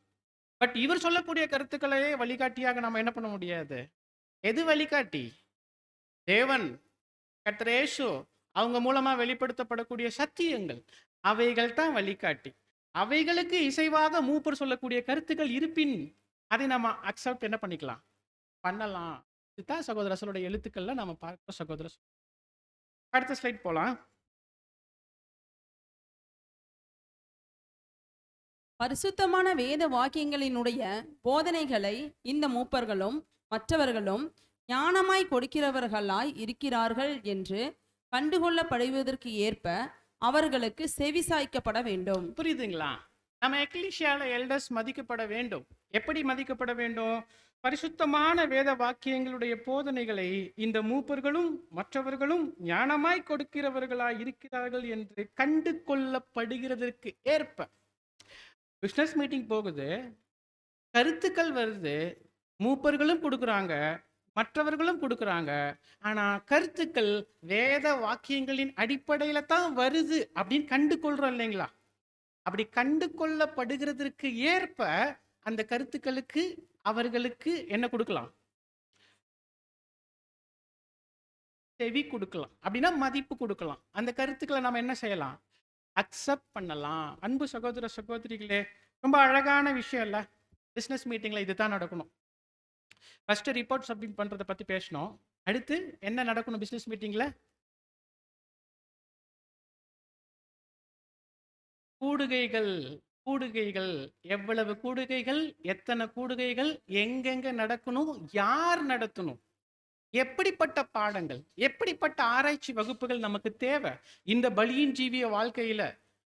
எக்லீசியா சாதாரண இல்லை இல்லைங்களா?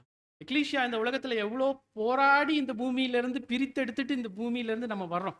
இப்ப நீங்க எல்லாம் வரீங்கல்ல, நீங்களாம் என்ன ரொம்ப சந்தோஷமா வரீங்க. இங்க வரும்போது சந்தோஷமா தான் வரீங்க, அது வேற விஷயம். ஆனா உலகத்துக்குள்ள போயிட்டு எவ்வளோ போராட்டம் இருக்குல்ல, எவ்வளோ போராட்டம். இந்த உலகத்துல அவ்வளோ போராடி அப்படியே ரொம்ப டயர்டாகி எக்லீசியால உக்காந்தா எதுக்கு வர்றோம்? ஆவியில என்ன ஆகணும்? அப்படியே உற்சாகமாகணும். செய்து கொண்ட உடன்படிக்கையை விட்டு தூரம் போவதற்கான சகல ஏற்பாடுகளும் உலகத்துல நடக்கும் போது அவைகளெல்லாம் எதிர்த்து போராடி உடன்படிக்கையில உண்மையா வாழ்வதற்கு பலப்படுத்தப்படுவது அவசியம் இல்லை. அந்த பலப்படுத்துதல் எங்க தான் கிடைக்கும்? எக்லீசியால தான் கிடைக்கும். எப்படி கிடைக்கும்? சத்தியம் மட்டுமே, சத்தியம் மட்டுமே, சத்தியம் மட்டுமே கொடுக்கக்கூடிய பலத்தை இந்த உலகத்துல வேற எதுவும் கொடுக்க முடியாது. சகோதர சகோதரிகளே, ஒரு அன்பு சகோதரனா இருந்து நான் உங்களுக்கு எவ்வளவு வேணா ஆறுதல் கொடுக்கலாம். ஆனா அந்த ஆறுதலான வார்த்தைகள் கூட சத்தியத்தின்படி இல்லைன்னா உங்களுக்கு ஆறுதல் கிடைக்காது. சத்தியம் மட்டுமே உங்களுக்கான ஆறுதலையும், சத்தியம் மட்டுமே உங்களுக்கான பலத்தையும், சத்தியம் மட்டுமே இந்த பாதையில நீங்க நிலைத்து நிற்பதற்கும் அருமையான உதவிகரமான காரியங்களாக வைக்கப்பட்டிருக்கு தெய்வீக திட்டத்துல. அப்படிப்பட்ட சத்தியங்களுக்கான கூடுகைகளை நிர்வகிப்பதில், தெரிந்தெடுப்பதில் கவனம் கொடுக்க வேண்டியது யாருடைய பொறுப்பு? இப்போ நீங்க சிந்திக்கணும். இப்போ நீங்க நல்லா யோசிக்கணும். இப்போ நீங்க ரொம்ப சீரியஸா திங்க் பண்ணணும். பிசினஸ் மீட்டிங் முக்கியமா, முக்கியம் இல்லையா? எந்த அளவுக்கு முக்கியம்? அதுல ஏனோ தானோன்னு பங்கெடுத்துட முடியுமா? சீரியஸா அட்டன் பண்ணணும். ரொம்ப கவனம். நம்முடைய பலப்படுத்துதல், நம்முடைய ஆவிக்குரிய வாழ்க்கை, நம்முடைய பக்தி விருத்தி, நம்முடைய எடிஃபிகேஷன் ஒர்க்கு எக்லீஷியால நடக்கணும்னா முடிவுகள் கரெக்டா எடுக்கப்படணும். அந்த முடிவுகள் எடுக்கப்படக்கூடிய தருணம் அதுவே பிசினஸ் மீட்டிங். சரி, இப்போ ஓகே, பைபிள்ல பிசினஸ் மீட்டிங் எங்கேயாவது நடந்து படிச்சிருக்கிறீங்களா? பாடத்துக்கு ஆதார வசனம் காண்பிச்சோம் இல்லையா? பிசினஸ் மீட்டிங் எங்கேயாவது நடந்ததுக்கா பைபிள்ல?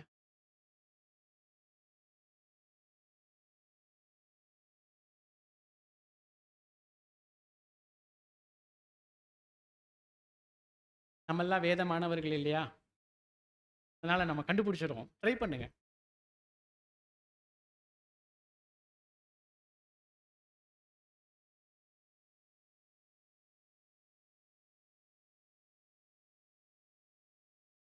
சரி, ஓகே, பரவாயில்ல. நான் ஒரு க்ளூ தரேன். அப்போஸ்தலருடைய நடபடிகள். ஒரு க்ளூ தட்டுமா? 6ஆம் அதிகாரம். அதாவது ஆதிகால திருச்சபையில ஒரு பிரச்சனை. அந்த பிரச்சனை என்னன்றது நமக்கு தெரியும் இல்லையா? கிரேக்க விதவைகள் தங்கள் அன்றாடக விசாரணையில சரியாக விசாரிக்கப்படல அப்படின்றது பிரச்சனை. அப்ப அந்த பிரச்சனை எக்லீஷியால உருவாகுது. இப்ப இந்த எக்லீஷியாவுடைய பிரச்சனைக்கு யார் சம்பந்தப்படுறா? அப்போதைக்கு இருந்த அப்போஸ்தலர்கள் தான் மூப்பர்கள். இப்ப மூப்பர்கள் என்ன பண்றாங்க பிரச்சனைக்கு? அவங்களே என்ன பண்றாங்க? ஒரு சொல்யூஷன் கொடுக்குறாங்களா? என்ன பண்றாங்க? ஃபர்ஸ்ட் சர்ச் எக்லீஷியாவோட பேர் Jerusalem. Jerusalem ecclesia. Tiruppur ecclesia மாதிரி அது ஜெருசலேம் எக்லீஷியா. எண்ணிக்கையெல்லாம் ஜாஸ்தி, ஆயிரக்கணக்கு. எல்லாரும் கூடி வராங்க. என்ன நடக்குது? Business meeting. என்ன நடக்குது பிசினஸ் மீட்டிங்ல? மூப்பர்கள், அதாவது அன்னைக்கு இருந்த அப்போஸ்தலர்கள், அவங்க தான் மூப்பர்கள், முடிவு எடுத்துட்டாங்களா? இந்த பிரச்சனைக்கு இதுதான்ப்பா தீர்வு அப்படி முடிவு எடுத்துட்டாங்களா? என்ன பண்ணாங்க அவங்க? எவ்வளோ அழகான மாதிரி இல்லை? ஒரு பிஸ்னஸ் மீட்டிங்கில் எப்படி நடந்துக்கணும் மூப்பர்கள்ன்ற விஷயத்தில் எவ்வளோ அழகான மாதிரி காண்பிச்சிருக்காங்க அவங்க. அவங்க என்ன பண்ணாங்கன்னா ஆலோசனை கொடுத்தாங்க. என்ன ஆலோசனை கொடுத்தாங்க தெரியுங்களா? தேவன் எங்களுக்கு ஏற்படுத்தின ஊழியம் ஆவிக்குரிய ஊழியம். அந்த ஊழியத்தை விட்டுட்டு நாங்கள் இந்த ஊழியத்தை செய்வது சரியா இருக்காது, தகுதியா இருக்காது. ஸோ அதனால உங்களுக்கு நான் ஒரு ஒரு ஆலோசனை கொடுக்குறேன். என்ன ஆலோசனைனா, நல்ல சாட்சியும் பரிசுத்த ஆவியும் ஞானமும் நிறைந்த ஒரு 7 பேரை உங்களுக்குள்ளே தெரிந்து கொள்ளுங்க. அவங்கள இந்த ஊழியத்துக்குன்னு நாம என்ன பண்ணலாம்? இது ஆர்டரா சஜஷனா? ஆர்டரா இருந்தா யார் தேர்ந்தெடுத்திருக்கணும்? அப்போஸ்தலர்களே, நீ வாப்பா, வா, நீ வா, 7 பேர் தான் இனிமேட்டு இந்த ஊழியம் பார்க்கணும் சொல்லியிருக்கலாம்ல. ஆனா ஆலோசனை கொடுத்தது தான் அப்போஸ்தலர்கள். தெரிந்தெடுத்தது யாரு? Very good. தெரிந்தெடுத்தது சபை. அந்த பிசினஸ் மீட்டிங்ல ஒரு மாடல் காண்பிச்சாங்க அவங்க. மூப்பர்கள், அதுக்கும் மேல அவங்க அப்போஸ்தலர்கள் அவங்களாவே இருந்துட்டாலும் சபை விஷயத்துல, மீட்டிங்ல, பிசினஸ் மீட்டிங்ல முடிவுகள் எல்லாம் பேசல, ஆலோசனை தான் கொடுத்தாங்க. பட் முடிவு யார் கரத்துல?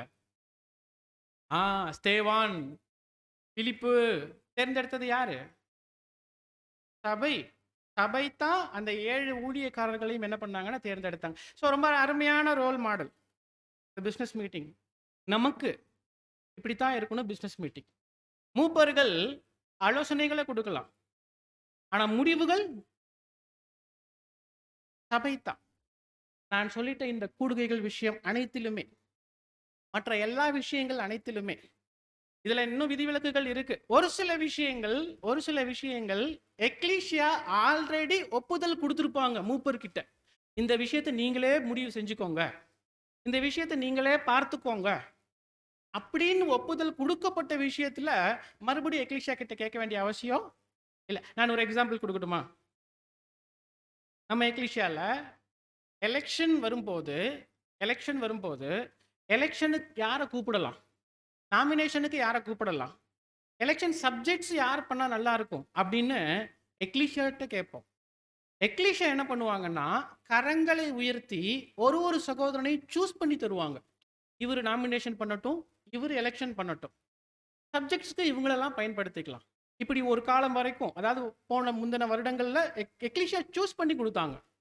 ஆனா இந்த தடவை அவங்க என்ன சொன்னாங்கன்னா, நீங்களே பார்த்துக்கோங்க, எல்டர்ஸுங்களை பார்த்து நீங்களே யார் பண்ணா யாருக்கு வாய்ப்பு இருக்கோ அவங்கள நீங்களே என்ன பண்ணுங்க, சூஸ். அப்படின்னா என்ன சொல்ல வரோன்னு புரியுதா உங்களுக்கு?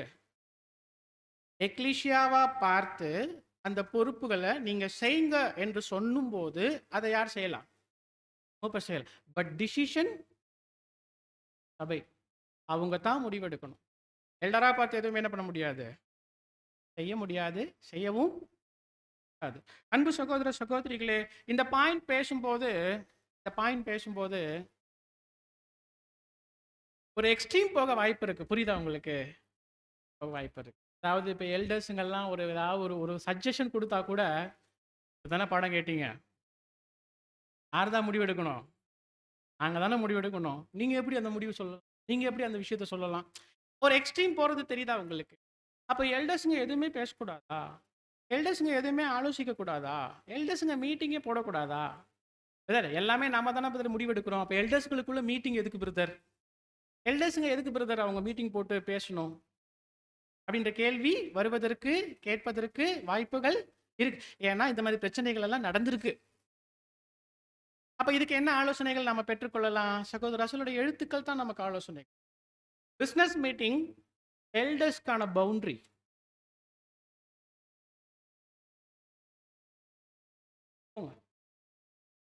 கொஸ்டின் புக்ல வாசிங்க. மூப்பர்கள் சபையின் நலன்கள் அடுத்தவைகளுக்கு குறித்து பேசுவதற்கு கூட்டம் நடத்துதல். கேள்வி: ஒவ்வொரு சபையிலும் அல்லது பல்வேறு சபையிலும் உள்ள மூப்பர்கள் தாங்கள் பொறுப்பேற்றுள்ள சபைகளின் நலன்களுக்கு அடுத்தவைகளை குறித்து பேசுவதற்கு ஒன்று கூடுவது சரியான காரியமாக இருக்கும் என்று நீங்கள் எண்ணுகின்றீர்களா? அதாவது என்ன கேட்குறாங்கன்னா, கொஸ்டினே பயமா இருக்கு சரிங்களா? என்ன கேட்குறாங்கன்னா, ஒரு எக்லீசியால ஒன்றுக்கு மேற்பட்ட எல்டர்ஸ் இருக்கிறாங்க. தமிழ்நாட்டில் நிறைய எக்லீசியால எல்டர்ஸ் இருக்கிறாங்க. இப்போ இந்த எல்டர்ஸுங்கெல்லாம் சேர்ந்து ஒரு மீட்டிங் போடலாமா? சபையினுடைய நலனுக்கு அடுத்த விஷயங்கள்ல சில விஷயங்களை ஆலோசிக்கிறதுக்கு, சபை பேசுவதற்கு. எனக்கு அந்த கிளார் அடிக்குது அந்த சைடு, அதனால நீங்க கொஞ்சம் ஹெல்ப் பண்ணுங்க. அவர் என்ன கேட்குறாங்கன்னு கேள்வி ரசல் கிட்ட, ஒரு எக்லீசியாக்குள்ள இருக்கக்கூடிய எல்டர்ஸ் சபையினுடைய ஆவிக்குரிய நலன்களை குறித்து பேசுவதற்கு மீட்டிங் போடலாமா? அல்லது வெளியே எக்லீசியால இருந்து எல்டர்ஸ் மீட்டிங் சொல்றோம் இல்லைங்களா, தமிழ்நாடு முழுக்க கூடுறாங்கல்ல, அந்த மாதிரி எல்டர்ஸ் மீட்டிங் போடலாமா? இப்போ நமக்கு அந்த டாபிக் வேண்டாம், எக்லீசியாக்குள்ள மட்டும் பேசுவோம். இப்போ எக்லீசியால இருக்கக்கூடிய எல்டர்ஸுங்க சபையினுடைய ஆவிக்குரிய நலனுக்கு அடுத்த காரியங்களை குறித்து மீட்டிங் போட்டு பேசலாமா? பேசலாமா, பேசக்கூடாதா? அதுக்கு பிரதர் ரசல் என்ன பதில் கொடுக்குறாங்க? நெக்ஸ்ட் ஸ்லைட் போங்க தம்பி. இதனை வேத வாக்கியங்கள் ஆதரிக்கின்றன என்றும் இது பரிந்துரைக்கப்பட வேண்டியது என்றும் நான் எண்ணுகிறேன். அப்போஸ்தலனாகிய பவுல் எபேசுவில் உள்ள சபையின் மூப்பர்களை ஒன்று கூட அழைத்து நம்முடைய நினைவிற்கு வருகிறது. சபையின் நலனுக்கடுத்த ரசல் அவர் எவ்வளோ அந்த ஆவியில உணர்ந்தவராக சப்போர்ட்டான வசனத்தை உடனே எடுத்து கோடிட்டு காட்டுறாரு பாருங்க. ஃபர்ஸ்ட் கேட்ட உடனே நம்மளாம் நிறைய படிச்சுட்டு விஷயங்கள் தேடிட்டு பேசணும். ரசலுடைய முதிர்ச்சி பார்த்தீங்கன்னா, கொஸ்டின் கேட்கும்போது அந்த கொஸ்டினுக்கான ஆன்சர் டக்குன்னு அந்த அந்த வசனங்கள்ல இருந்து என்ன பண்றாருன்னா எடுத்து கோடிட்டு காட்டுறாரு. எப்படி கோடிட்டு காட்டுறாரு? சில கேள்விகள் கொரியர்ல வரும், சில கேள்விகள் நேரடியாகவே அவர்கிட்ட என்ன பண்ணுவாங்க, கேட்பாங்க. அவர் சொல்லக்கூடிய ஆன்சர்ஸ் எல்லாம் கலெக்ட் பண்ணிக்குவாங்க. அப்ப அவர் என்ன சொல்றாருன்னா, பைபிள் அத அக்செப்ட் பண்ணுது. மூப்பர்கள், எல்டர்ஸ் மீட்டிங் என்ன பண்ணலாம்? போடலாம். ப்ரூஃப் எங்க? அப்போஸ்தலன் பவுல் மிலேத்து எனப்படக்கூடிய தீவுல, பட்டணத்துல, அந்த துறைமுக பட்டணத்துல இருக்கும்போது, எபேசு சபையினுடைய மூப்பர்கள் அனைவரையும் என்ன பண்ணாரு? கூப்பிட்டு வச்சு ஒரு மீட்டிங் போட்டார். அந்த மீட்டிங்க்கு பேர் என்ன? அந்த மீட்டிங்ல கலந்து கொண்டதெல்லாம் யாரு? நான் ஆன்சரை சொல்லிட்டு தான் கேள்வியே கேட்டேன். எபேசு பட்டணத்துல உள்ள மூப்பர்கள் அனைவரையும் வரவழைச்சு ஒரு மீட்டிங் போட்டார். மூப்பர்கள் அனைவரும் சேர்ந்து ஒரு மீட்டிங் போட்டா, அதுல கலந்து கொண்டவங்க யாரு? அப்ப அந்த மீட்டிங் பேர் என்ன? Elders meeting. அந்த மீட்டிங்ல அவர் என்னத்தான் பேசினாரு? சபையினுடைய ஆவிக்குரிய நலன்களை குறித்து தான் பேசினார்.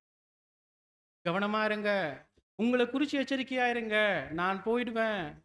தேவன் தம்முடைய சுய இரத்தத்தினால சம்பாதித்து கொண்ட தமது சபையை மேய்ப்பதற்கு பரிசுத்த ஆவி உங்களை கண்காணிகளாக வைத்த மந்தையை குறித்து எப்படி இருங்க? எச்சரிக்கையா இருங்க. சபையின் ஆவிக்குரிய நலன்களை குறித்து தான் அங்க பேசினார். அப்ப என்ன ப்ரூஃப் நமக்கு கிடைக்குது? எல்லாரும் டயர்ட் ஆயிட்டீங்களா? அப்ப மூப்பர்கள் சபையினுடைய ஆவிக்குரிய நலன்களை குறித்து என்ன பண்ணலாம்? மீட்டிங் போட்டு பேசலாம். ஓகேவா? அப்ப அடுத்த ஸ்லைட் போங்க. ஒருவேளை சபையாரின் நலனுக்கடுத்த விஷயங்களை பற்றி கலந்து பேச மூப்பர்கள் ஒன்று கூடுவது தவறாக இருக்குமாயின், என்னுடைய கணிப்பின்படி இப்படியானதொரு கூட்டத்தை அப்போஸ்தலனாகிய பவுல் நடத்தினதும் தவறாய் இருந்திருக்கும். சபையாரின் நலனுக்கடுத்த விஷயங்களை கலந்து ஆலோசிப்பதற்கு மூப்பர்கள் ஒன்று கூடுவது சரியென்று நான் எண்ணுகின்றேன். சிம்பிள், முடிச்சிட்டார். அப்போஸ்தலன் பவுல் பண்ணியிருக்கிறாரு அப்படின்னா கண்டிப்பா அது சரிதான். மூப்பர்கள் என்ன பண்ணலாம்? ஒன்று கூடி மீட்டிங் போட்டு சபையினுடைய ஆவிக்குரிய நலனுக்கு அடுத்த விஷயங்கள் கலந்து ஆலோசிக்கலாம். நெக்ஸ்ட் ஸ்லைட் போங்க. சபையை நடத்துவதற்கு அடுத்த காரியங்களை தெரிவிப்பது அல்லது இது சம்பந்தமான முடிவு எடுப்பது தொடர்பான விதத்தில் ஒருவேளை மூப்பர்கள் ஒன்று கூடுவார்களானால் இது கெடுதலான காரியமாக இருக்கும் என்றே நான் எண்ணுகிறேன். இது வேறே காரியமாகும். சபையாரின் நலனுக்கடுத்த விஷயங்கள் முதலானவைகள் குறித்து சிந்திப்பதற்கு ஒன்று கூடுவதும் மற்றும் பின்னர் சபையை நடத்துவதற்கு அடுத்தவைகளை மேற்கொள்ள முற்படும் விஷயமும் இரு வேறுபட்ட காரியங்கள் ஆகும். என்ன சொல்ல வர்றாரு புரியுதுங்களா? ஒரு ரெண்டு விஷயம் பத்தி பேசுறார். ரெண்டு தனிப்பட்ட விஷயம். இது வேற, அது வேற. என்ன சொல்றாரு? சபையை நடத்துவதற்கு அடுத்த கருத்துக்களை தெரிவிப்பது அல்லது இது சம்பந்தமாக முடிவு எடுப்பது தொடர்பான விதத்தில் ஒருவேளை மூப்பர்கள் ஒன்று கூடுவார்கள், ஆனால் இது கெடுதலான காரியமாக இருக்கும் என்றே நான் எண்ணுகிறேன். இது வேற.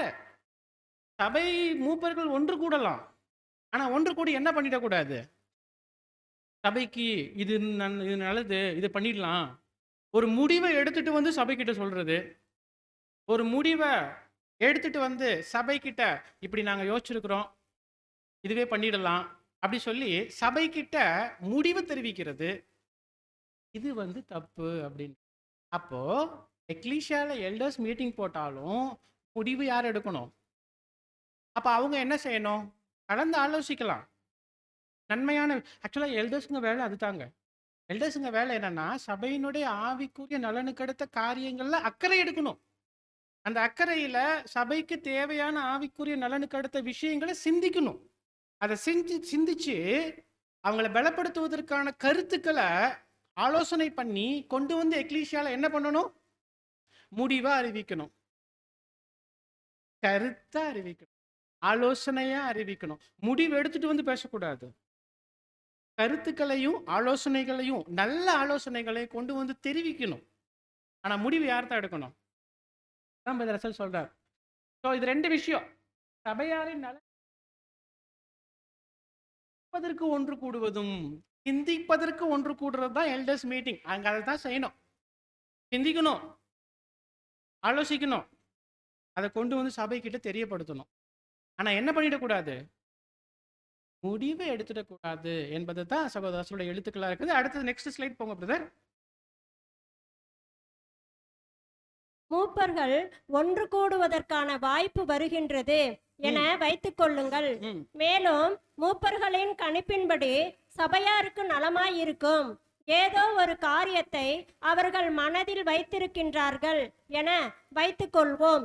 சபையாரால் முழுமையாக புரிந்து கொண்டு வாக்கெடுப்பின் ஓட்டு மூலம் மூப்பர்களிடம் விசேஷமாக ஒப்படைக்கப்பட்ட காரியமாயிருந்தால் ஒழிய மற்றபடி சந்தேகம் அல்லது கேள்விகள் எழும்புவதற்கு ஏதுவான புதிதான திட்டமாக இருக்கும் பட்சத்தில் இந்த மூப்பர்கள் அக்காரியத்தை சபையார் முன் வைத்து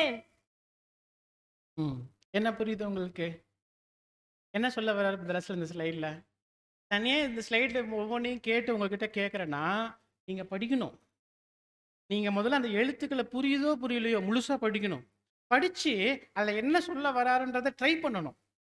அப்படி ட்ரை பண்ணி நம்ம எக்ஸ்பிளைன் பண்ணால் அதுதான் நல்ல ஆரோக்கியமான விஷயம் இல்லைங்களா? நான் சொல்வதை மாத்திரம் நீங்கள் கேட்டுட்டு போகிறது நல்லதில்லை. நீங்கள் சகோதரர்களுடைய எழுத்துக்களை படித்து பழகணும். அதில் அவர் என்ன சொல்ல வராருன்றதை புரிந்து கொள்வதற்கான முயற்சி எடுப்பதற்கு பழக்கப்படணும். அன்பு சகோதரிகளை என்ன சொல்றாங்கன்னா, இங்க மூப்பர்கள் ஒன்று கூடுவதற்கான வாய்ப்பு வருகின்றது என வைத்துக் கொள்ளுங்கள். மேலும் மூப்பர்களின் கணிப்பின்படி சபையாருக்கு நலமாயிருக்கும் ஏதோ ஒரு காரியத்தை அவர்கள் மனதில் வைத்திருக்கிறார்கள் என வைத்துக் கொள்வோம். அப்படின்னா எக்லிஷாக்கு ஏதோ ஒரு நல்ல விஷயத்த சிந்திச்சிருக்கிறாங்க, யோசிச்சிருக்கிறாங்க, அவங்க மனசுல வச்சிருக்கிறாங்க ஆலோசனையா. சபையாரால் முழுமையாக புரிந்து கொண்டு வாக்கெடுப்பின் மூலம் மூப்பர்களிடம் விசேஷமாக காரியமா இருந்தால் ஒழிய, அவங்க நல்லது நினைச்சு ஒன்று யோசிச்சாங்கல்ல, ஒரு ஒரு ஆலோசனை சிந்திச்சு வச்சிருக்கிறாங்கல்ல, அந்த ஆலோசனை சபைக்கு ஏற்கனவே தெரியும். சபை கையை தூக்கி இந்த விஷயத்துல நீங்களே முடிவெடுத்துக்கங்கன்னு சொல்லிட்டாங்க. அப்படிப்பட்ட விஷயமா இருந்தால் ஒழிய, மற்றபடி அப்படின்னா இப்படிப்பட்ட விஷயம் இது இல்லை அப்படின்னா, இந்த இவங்க யோசிச்ச அந்த ஆலோசனை சபைக்கு தெரியாது. அதை சொல்லி அவங்களுடைய அங்கீகரிப்பை இவங்க வாங்கவே இல்லை. அப்படிப்பட்ட விஷயமாக இருந்தா, மற்றபடி சந்தேகம்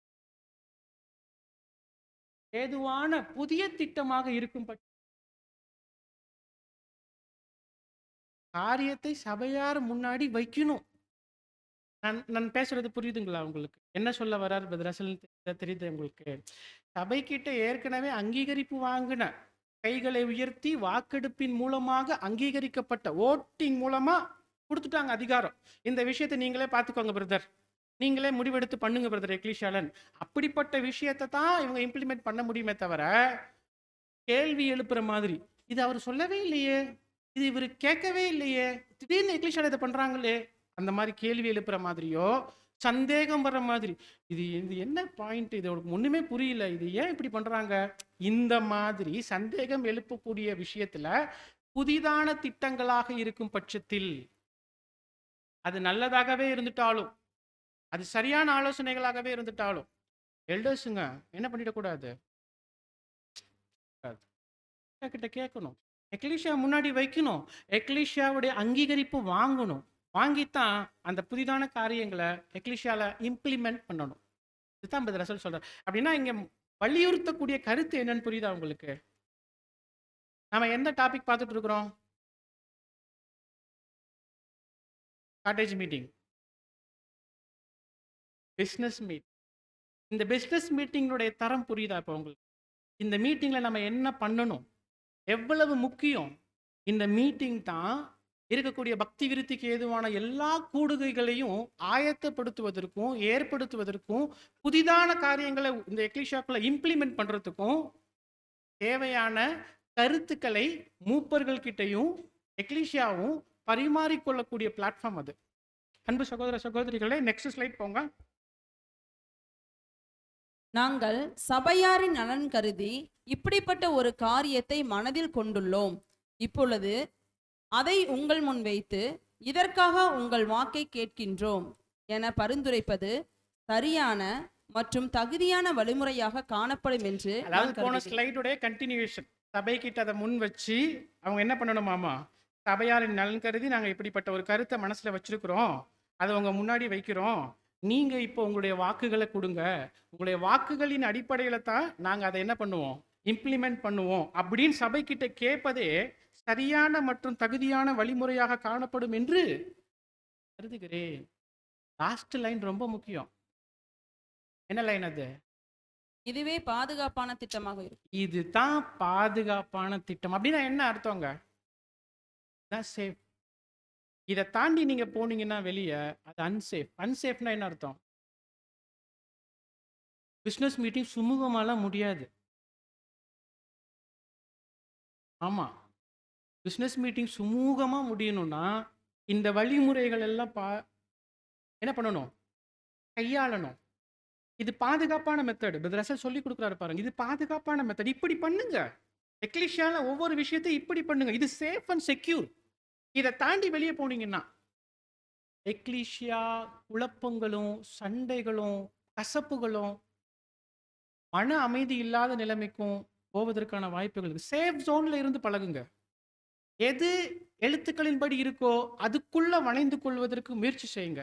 வெளியே போயிடாதீங்க. இதுதான் சேஃப் ஜோன், பாதுகாப்பான திட்டம். அன்பு சகோதர சகோதரிகளே, சரி, இப்போ இதெல்லாம் எக்லிஷியா எல்டர்ஸ்க்கு உண்டான கருத்துக்களாக நம்ம பார்க்குறோம். இப்போ முழுக்க முழுக்க நல்லா யோசிச்சு பாருங்க. பிஸ்னஸ் மீட்டிங்ல எல்டர்ஸ் கருத்துக்களை தான் வைக்கிறார். யாருக்கு தான் பொறுப்பு ஜாஸ்தி? யாரு தான் ஜாஸ்தி பேசணும்? அப்ப அந்த மீட்டிங் யாருக்கு ரொம்ப முக்கியம்? அப்ப பிசினஸ் மீட்டிங்ல யாரு ஜாஸ்தி பேசணும்? என்ன வேணா பேசிடலாமா? Next slide. Boundary line for the congregation. முடிவெடுக்கணும். எக்லீஷியா தான் முடிவெடுக்கணும். சகோதர சகோதரிகள் தான் முடிவெடுக்கணும். அவங்க தான் செய்யணும். அப்ப அதிகமாக யாருக்கு தான் பொறுப்பு இருக்குது? சபைக்கு தான். அப்ப அதிகமா யார் தான் பேசுற மாதிரி இருக்கும்? கருத்துக்கள் ஆலோசனை பண்ணி இது கரெக்ட், அது தப்பு, இது சரி, இது ஓகே, இது பண்ணலாம், இது பண்ண வேண்டாம், இது அப்படி பண்ணலாம், இப்படி பண்ணலாம். நிறைய பேச வேண்டிய பொறுப்புகள் யார்கிட்ட இருக்கு? எக்லீஷியா கிட்ட இருக்கு. அப்ப நிறைய பேசலாம் இல்லையா பிசினஸ் மீட்டிங்ல? அப்படிலாம் பேச முடியாது. எக்லீஷியா பொறுப்பு இருக்குது, ஆனா பேசணும். எப்படி பேசணும்? Next slide. சபையில் உள்ள சகோதரர்கள் அறிவுரையும் புத்திமதியும் கூறிடலாம். எக்லீஷியா பேசலாம், சகோதரர்கள் அறிவுரை சொல்லலாம், புத்திமதி கூறிடலாம்.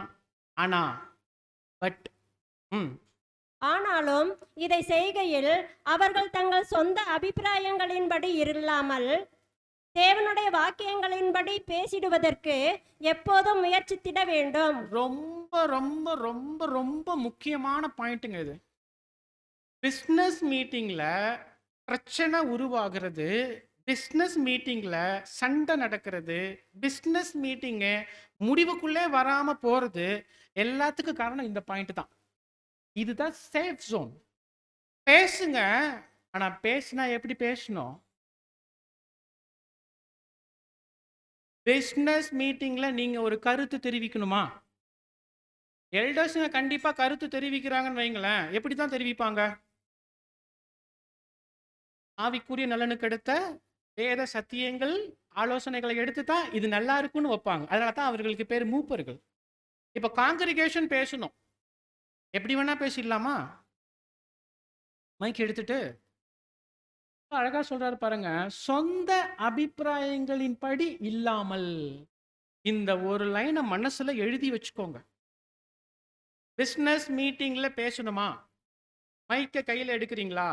உங்க வாயை திறந்து எனக்கு இப்படி தோணுது பிரதர், எனக்கு இப்படி தோணுது, என்னுடைய அபிப்பிராயம் என்னன்னா, நான் என்ன யோசிக்கிறேன்னா, எனக்கு என்ன நல்லதுன்னு படுதுன்னா எல்லாம் படட்டும். ஆனா எல்லாத்துக்கும் எது பேஷா இருக்கணும்? வேத வாக்கியங்கள் பேஷா இருக்கணும், சத்திய வசனங்கள் பேஷா இருக்கணும். நான் சொல்லக்கூடிய கருத்துக்கள் இந்த வசனம் ஆமோதிக்கணும். நான் சொல்லக்கூடிய இந்த கருத்து பிரதர் இந்த ரைட்டிங்ஸ் ஆமோதிக்கணும். அப்படிப்பட்ட கருத்துக்களை பேசும்போது மட்டும்தான் பிசினஸ் மீட்டிங்ல கருத்து தெரிவிக்கலாமே தவிர வசனமே இல்லை, பிரதர் எழுத்துக்கள் எதுவுமே இல்லை. எனக்கு ஒன்று தோணுது, எக்லிஷால் இதை செய்யணும்னு தோணுது, எனக்கு ஒன்று தோணுது, இது சரியா இருக்குன்னு தோணுது. அப்படிப்பட்ட கருத்துக்கள் எல்லாம் என்ன பண்ண முடியாது. அப்படி பேசுறது என்ன இல்லைங்க, சரியானது இல்லை. வசனம் வாசிங்க 1 பேதுரு 4ஆம் அதிகாரம் 10-11.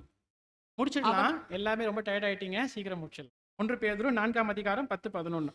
அவனவன் பெற்ற வரத்தின்படியே நீங்கள் தேவனுடைய பற்பல கிருபையுள்ள ஈவுகளை பகிர்ந்து கொடுக்கும் நல்ல உக்கிரானக்காரர் போல ஒருவருக்கொருவர் உதவி செய்யுங்கள். ஒருவன் போதித்தால் தேவனுடைய வாக்கின்படி போதிக்க கடவன். ரொம்ப முக்கியம். ஒருத்தர் போதிக்கிறாரா, ஒருத்தர் பேசுறாரா, அவருக்கு தேவன் கொடுத்துட்ட வரம்னு ஒண்ணு இருக்குல்ல, அதன் அடிப்படையில பேசு. வேத வாக்கியங்களின் அடிப்படையில தான் போதிக்கணும், பேசணுமே தவிர சொந்த அபிப்பிராயங்கள். இன்னைக்கு நாமெல்லாம் இங்க வந்து ஏன் உட்கார்ந்துருக்கிறோம்? பேசுறது யாருடைய வார்த்தை? என்னுடைய சொந்த வார்த்தைக்காக வந்து உட்கார்ந்துருக்கிறீங்க. அப்ப பிசினஸ் மீட்டிங்ல எப்படி உட்கார்ந்துருக்கணும்? பிசினஸ் மீட்டிங்ல ஏன் உட்காரணும்? தேவனுடைய ஆலோசனைகளும் தேவனுடைய வசனங்களும் தேவனுடைய வழிநடத்துதலுக்காகத்தான் மீட்டிங்ல உட்காரணுமே தவிர தனி மனிதனுடைய கருத்து, தனி மனித ஆலோசனை அது சரியாகவே இருக்கட்டுங்க. பேஸ் என்ன? வேத வசனம் அங்கீகரிக்குதா? சகோதரசோட எழுத்துக்கள் அங்கீகரிக்குதா? அப்படிப்பட்ட கருத்துக்களையும் அப்படிப்பட்ட ஆலோசனைகளையும் சொல்லி வழிநடத்தப்படுவது தான் பிசினஸ் மீட்டிங்ல சரியான மெத்தட். அன்பு சகோதர சகோதரிகளே, இப்படி ஒரு ஒரு இப்படி இப்படி ஒரு ஒரு ஒரு என்ன பண்ணலாம், என்ன என்ன சொல்றது, இப்படிப்பட்ட ஒரு என்ன சொல்றது வரைமுறை வரைமுறை வச்சா பிசினஸ் மீட்டிங்ல எத்தனை பேர் பேசுவாங்க? பேசக்கூடாதுன்றதுக்காக நான் இந்த பாயிண்ட் சொல்லல. தேவையற்ற பேச்சுகள் வராது, குழப்பங்கள் வராது, சண்டைகள் வராது, மாம்சம் வராது. ஆவியில மாத்திரமே, தேவனுடைய வார்த்தைகளின் அடிப்படையில் மாத்திரமே கருத்துக்கள் ஆலோசனைகள் பகிரப்பட்டு தேவனுடைய சபை ஆவிக்குரிய வளர்ச்சிக்கு ஏதுவாக, பக்தி விருத்திக்கு ஏதுவாக வழிநடத்தப்படும். அன்பு சகோதர சகோதரிகளே, இப்படித்தான் இருக்கணும் பிசினஸ் மீட்டிங். பிசினஸ் மீட்டிங் ரொம்ப முக்கியம், ரொம்ப அவசியம். அதை சரியான ஆலோசனையின்படி கையாளப்படுமா இருந்தா எக்லீசியா ஆசீர்வாதத்துக்குள்ள கண்டிப்பா கடந்து போகும். சகோதர சகோதரிகளே, நெக்ஸ்ட் ஸ்லைட் போங்க. அவர்களது புத்திமதியானது கர்த்தருடைய ஆவியின்படி மற்றும் வசனத்தின்படி இருக்கும் பட்சத்தில் மாத்திரமே சபைக்கு அது முக்கியத்துவம் வாய்ந்ததாக காணப்பட வேண்டும். மற்றும் அது கர்த்தருடைய ஆவி மற்றும் வசனத்தின்படி காணப்படுகின்றதாவன அனைவருமே தனிப்பட்ட விதத்தில் பகுந்துணர்ந்திட வேண்டும். சரி, இப்போ இப்போ இதில் இந்த ஸ்லைடில் நம்ம என்ன புரிஞ்சுக்கிறோம்? அவர்களது புத்திமதியானது யாரது? பிஸ்னஸ் மீட்டிங்ல ஒருத்தர் ஒரு புத்திமதி சொல்றார், ஒரு கருத்து சொல்றார். ஆனா அந்த கருத்து, அந்த புத்திமதி எப்படி இருக்குதுன்னு கேட்டா, கர்த்தருடைய ஆவியின்படி மற்றும் வசனத்தின்படி இருக்கும் பட்சத்தில் மாத்திரமே. ஒருத்தர் ஒரு கருத்து சொல்றாருன்னு வைங்களேன், ஒரு புத்திமதி சொல்றாருன்னு வைங்களேன், அது எப்படி இருந்தா மாத்திரமே? கர்த்தருடைய ஆவியின்படி வசனத்தின்படி. வசனத்தின்படின்னு சொன்னா நீங்க சொல்லிடுவீங்க, வசனம்னா என்னது? ஸ்கிரிப்சர் இல்லையா? நாம என்ன செய்யணும், எப்படி செய்யணும், எப்படி நடக்கணும், எழுத்துக்கள் இருக்குல்ல, அந்த எழுத்துக்களின் அடிப்படையில் நான் பேசணும். ஸ்கிரிப்சர், வசனம். ஆவியின்படினா என்ன? கர்த்தருடைய ஆவியின்படி.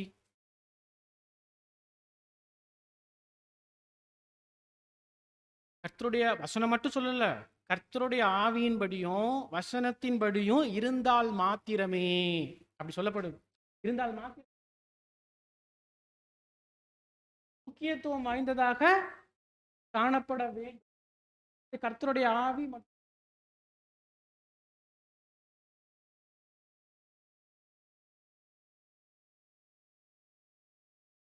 தனிப்பட்ட விதத்தில் பகிர்ந்துணர்ந்திட வேண்டும். அந்த சைடு நமக்கு பயங்கரமா கிளார் அடிக்குதுங்க. சரி, இப்ப கர்த்தருடைய ஆவினா நம்ம என்ன விளக்கம் கொடுக்கலாம்?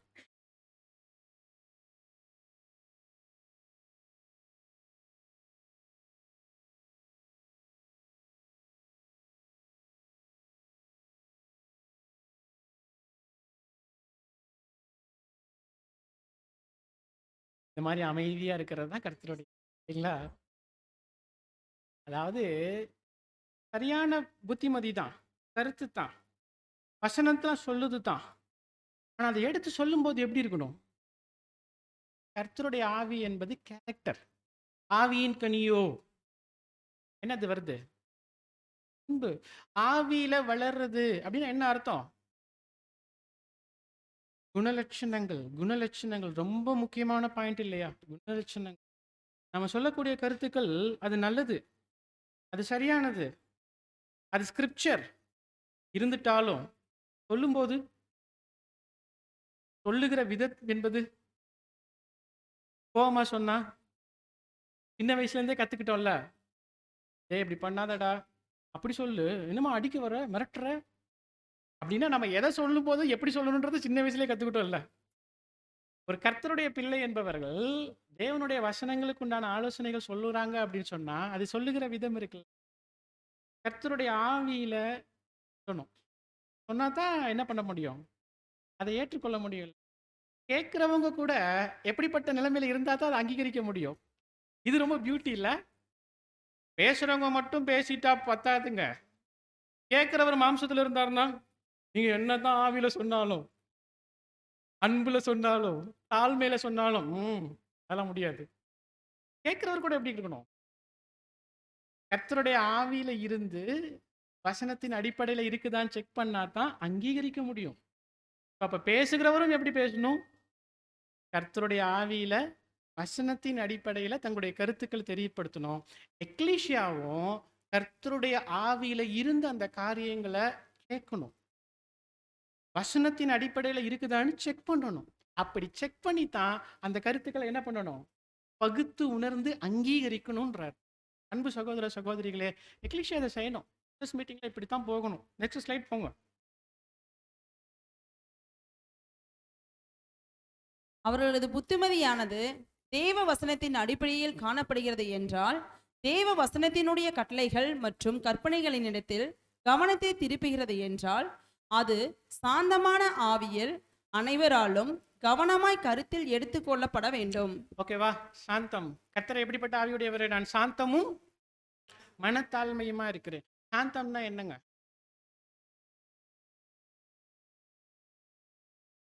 நீடிய பொறுமை. அப்ப நீடிய பொறுமைனா என்ன?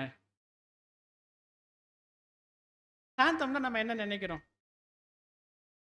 அமைதி. Oh my god. இப்ப கர்த்தர் நான் சாந்தமும் மனத்தாழ்மையுமா இருக்கிறேன்னு சொல்றாரு இல்லையா? கர்த்தர் கோவப்பட்டாரா இல்லையா? ஆலயத்துல போய் சவுக்கு எடுத்து அடி வெளுத்துட்டார்ல. அப்ப அவன் நேரத்துல சாந்தமா இருந்தாரா, கோவமா இருந்தாரா?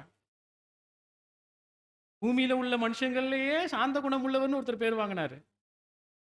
அவருக்கு வந்த கோபம் பார்த்தா மேல இருந்து கீழே இறங்கி கர்த்தர் கொடுத்த கற்பனைகளை போட்டு உடைச்சு விட்டாரு. இவரை எப்படி பூமியிலே சாந்த குணம் உள்ளவர்கள் மிகவும் பெரியவர்னு சொல்ல முடியும்? அப்பதான் கேள்வி வருது இல்ல, சாந்த குணம்னா என்ன?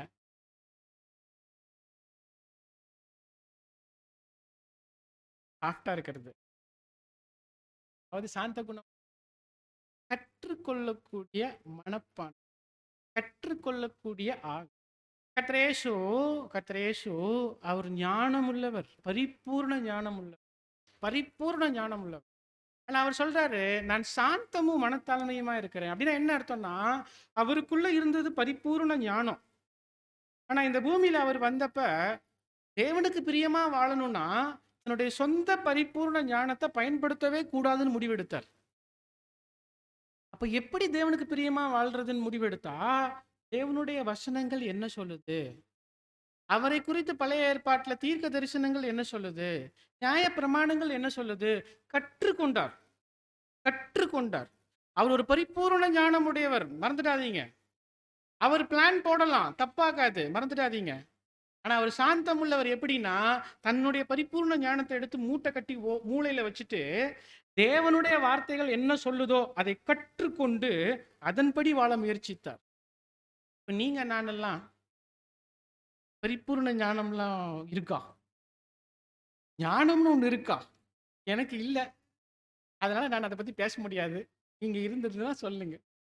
ஆனா இல்லாத நம்மளே என்னென்ன பிளான் போடுறோம் இல்லைங்களா?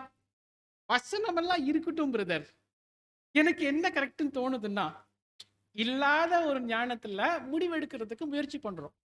வசனங்களை ஒதுக்கி, ஸ்கிரிப்சரை ஒதுக்கிட்டு. ஆனா கர்த்தர் இருக்குது பரிபூர்ண ஞானம். பட் நோ, ஓரம் கட்டி வச்சு வசனங்கள் என்ன சொல்லுது, தேவனுடைய வார்த்தைகள் என்ன சொல்லுது, அதன்படித்தான் நான் வாழ்வேன். அதன்படித்தான் நான் பேசுவேன், அதன்படித்தான் நான் நடப்பேன். இதுதான் சாந்தம். அன்பு சகோதர சகோதரிகளே, பிசினஸ் மீட்டிங்ல சாந்தமான ஆவியில அந்த விஷயங்களை வழிநடத்தணும். அப்படின்னா எனக்கு எல்லாமே தெரியும்னு உட்காந்துருக்க கூடாது. பிசினஸ் மீட்டிங்ல எனக்கு மட்டும்தான் தெரியும், நான் சொல்றது மட்டும்தான் கரெக்ட். நோ. சாந்தமான ஆவினா என்னன்னா, கற்றுக்கொள்ளணும். யார் என்ன சொல்றாங்க, எப்படி கர்த்தருடைய ஆவியில பேசுறாங்க, வசனத்தின்படி இருக்கா, கரெக்டா இருக்குதா, கேட்டுக்கணும். அதை கற்றுக்கொள்றதுக்கு மனசுல இடம் இருக்கணும். சரிங்களா? எப்ப நாம எனக்கு எல்லாம் தெரியும்னு நினைக்கிறோமோ அப்பதான் மத்தவங்க சொல்றது கேட்கறதுக்கு மனசு வராது. கர்த்தருக்கு எல்லாமே தெரியுங்க, ஆனா கற்றுக்கொள்வதற்கு விருப்பமுள்ளவராக இருந்து. சகோதர சகோதரிகளே, அப்படிப்பட்டவருடைய அடிச்சூடுகளை நாம பின்பற்றுகிறோம் என்று நாமளும் மரண பரியந்தம் கற்றுக்கொள்ளக்கூடிய ஆவியை உடையவர்களாகத்தான் இருக்கணும். அதனால தான் நமக்கு பேரே என்ன பேரு? வேத டீச்சர்கள், வேத மாணவர்கள். மாணவர்கள்னா கற்றுக்கொண்டே கற்றுக்கொண்டே கற்றுக்கொண்டே இருக்கணும். எது வரைக்கும்? மரண பரியந்தம். அது பேருக்கு மாத்திரம் இல்லைங்க, மனநிலைமையாவே. சகோதர சகோதரிகளே, ஸோ பிஸ்னஸ் மீட்டிங்ல எக்லீஷியாவுடைய மனநிலை இப்படிப்பட்டதாக இருக்கணும். வெளிப்படுத்துகிறதும் கர்த்தருடைய ஆவியில் இருக்கணும், கேட்கக்கூடியவர்களும் கர்த்தருடைய ஆவியில் இருக்கணும். சாந்தத்துல எல்லா காரியங்களும் அங்கீகரிக்கப்படணும். நெக்ஸ்ட் ஸ்லைட் போங்க. நீதியின் கொள்கைகளை உணர தவறுவதே கிட்டத்தட்ட சபையின் அனைத்து சிரமங்களுக்கும் அடித்தளமாக இருப்பதாக தெரிகிறது. பியூட்டிஃபுல். என்னன்னா, எக்லீஷியால பிரச்சனை, பிஸ்னஸ் மீட்டிங்ல பிரச்சனை. அதுக்கு காரணம் என்னன்னு கேட்டீங்கன்னா, எக்லீஷியா படக்கூடிய அனைத்து சிரமங்களுக்கும் அடித்தளம், பேஸ் என்னது அப்படி சொல்றாருன்னா என்ன சொல்றாரு? நீதியின் கொள்கைகளை உணர தவறுவது தான் காரணம். இப்ப நீங்க சொல்லுங்க, நீதியின் கொள்கைகளை உணர தவறுவதுன்னா என்ன? எக்லீஷியாக்கு என்ன நீதியின் கொள்கை இருக்கு? பிசினஸ் மீட்டிங்ல என்ன நீதியின் கொள்கை இருக்கு? ஆனா ஆன்சர் போட்டுட்டு தான் நான் கேட்கிறேன்.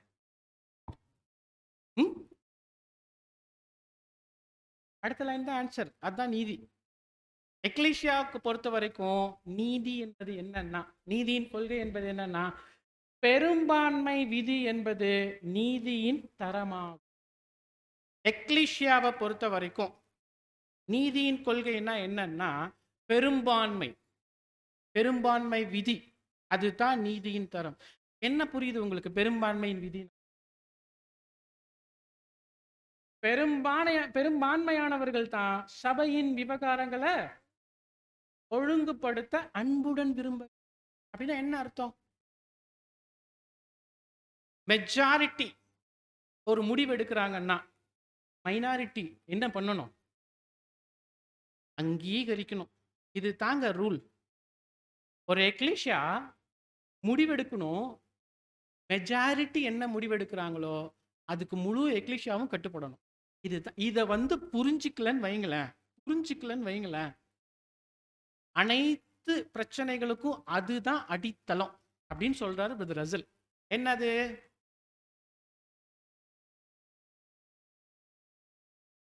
நீதியின் கொள்கை என்னது? பெரும்பான்மையானவர்கள் ஒரு விஷயத்துக்கு ஆமோதிப்பு கொடுத்துட்டாங்கன்னா அதுவே யாருடைய சித்தம்? நீங்க என்ன வேணா பேசலாங்க, அவங்க தப்பு பண்ணிட்டாங்க, அவங்களுக்கு தெரியல, அவங்க தவறா நடந்துட்டாங்க, நீ என்ன வேணா பேசிக்கோங்க. ஆனா மெஜாரிட்டியா முடிவெடுத்துட்டாங்களா, ஆமோதிப்பு கொடுத்துட்டாங்களா, அதுக்கு வேற வழி இல்லை, அதுதான் முடிவு, அதைத்தான் ஏற்றுக்கொள்ளணும். இதுதான் ரூல். அன்பு சகோதர சகோதரிகளை, ஏன் பிரதர் இவ்வளவு உறுதியா பேசுறீங்க?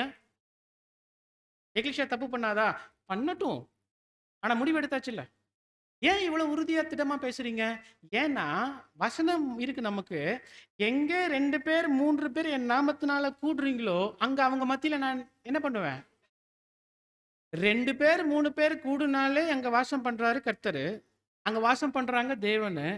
ஒரு எக்லீஷியால மெஜாரிட்டி ஒரு விஷயத்தை முடிவெடுக்கிறாங்கன்னா அப்ப தேவன் அங்க இருக்கிறாரா இல்லையா?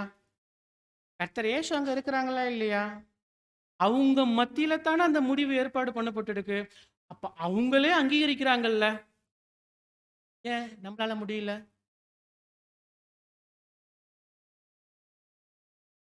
நீங்க சொல்லுகிறபடி தவறான விஷயங்களாகவே இருக்கட்டும்.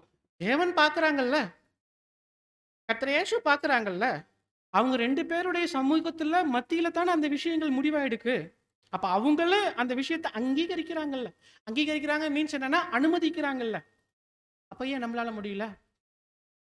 மெஜாரிட்டி பெரும்பான்மை என்பது தான் விதி. நீதியின் கொள்கைகள். சபையினுடைய எந்த ஒரு காரியத்தை பொறுத்த வரைக்கும் அன்பு சகோதர சகோதரிகள், இந்த ரூல எக்லீசியா ஃபாலோ பண்ணாங்கன்னா எந்த சிரமமும் இருக்காது, எந்த பிரச்சனையும் இருக்காது. இந்த ரூல் எங்க மீறப்படுதோ, மறுக்கப்படுதோ, எல்லா பிரச்சனைகளுக்கும் இதுதான் பேஸ். எப்படி ஆயிடுது தெரியுங்களா? மெஜாரிட்டி ஒரு முடிவு எடுத்துடுவாங்க. ஆனா மைனாரிட்டி என்ன பண்ணிட்டே இருப்பாங்க? ஆமா, அவங்க சொல்லிட்டாங்கன்னா நாங்க கேட்கணுமா?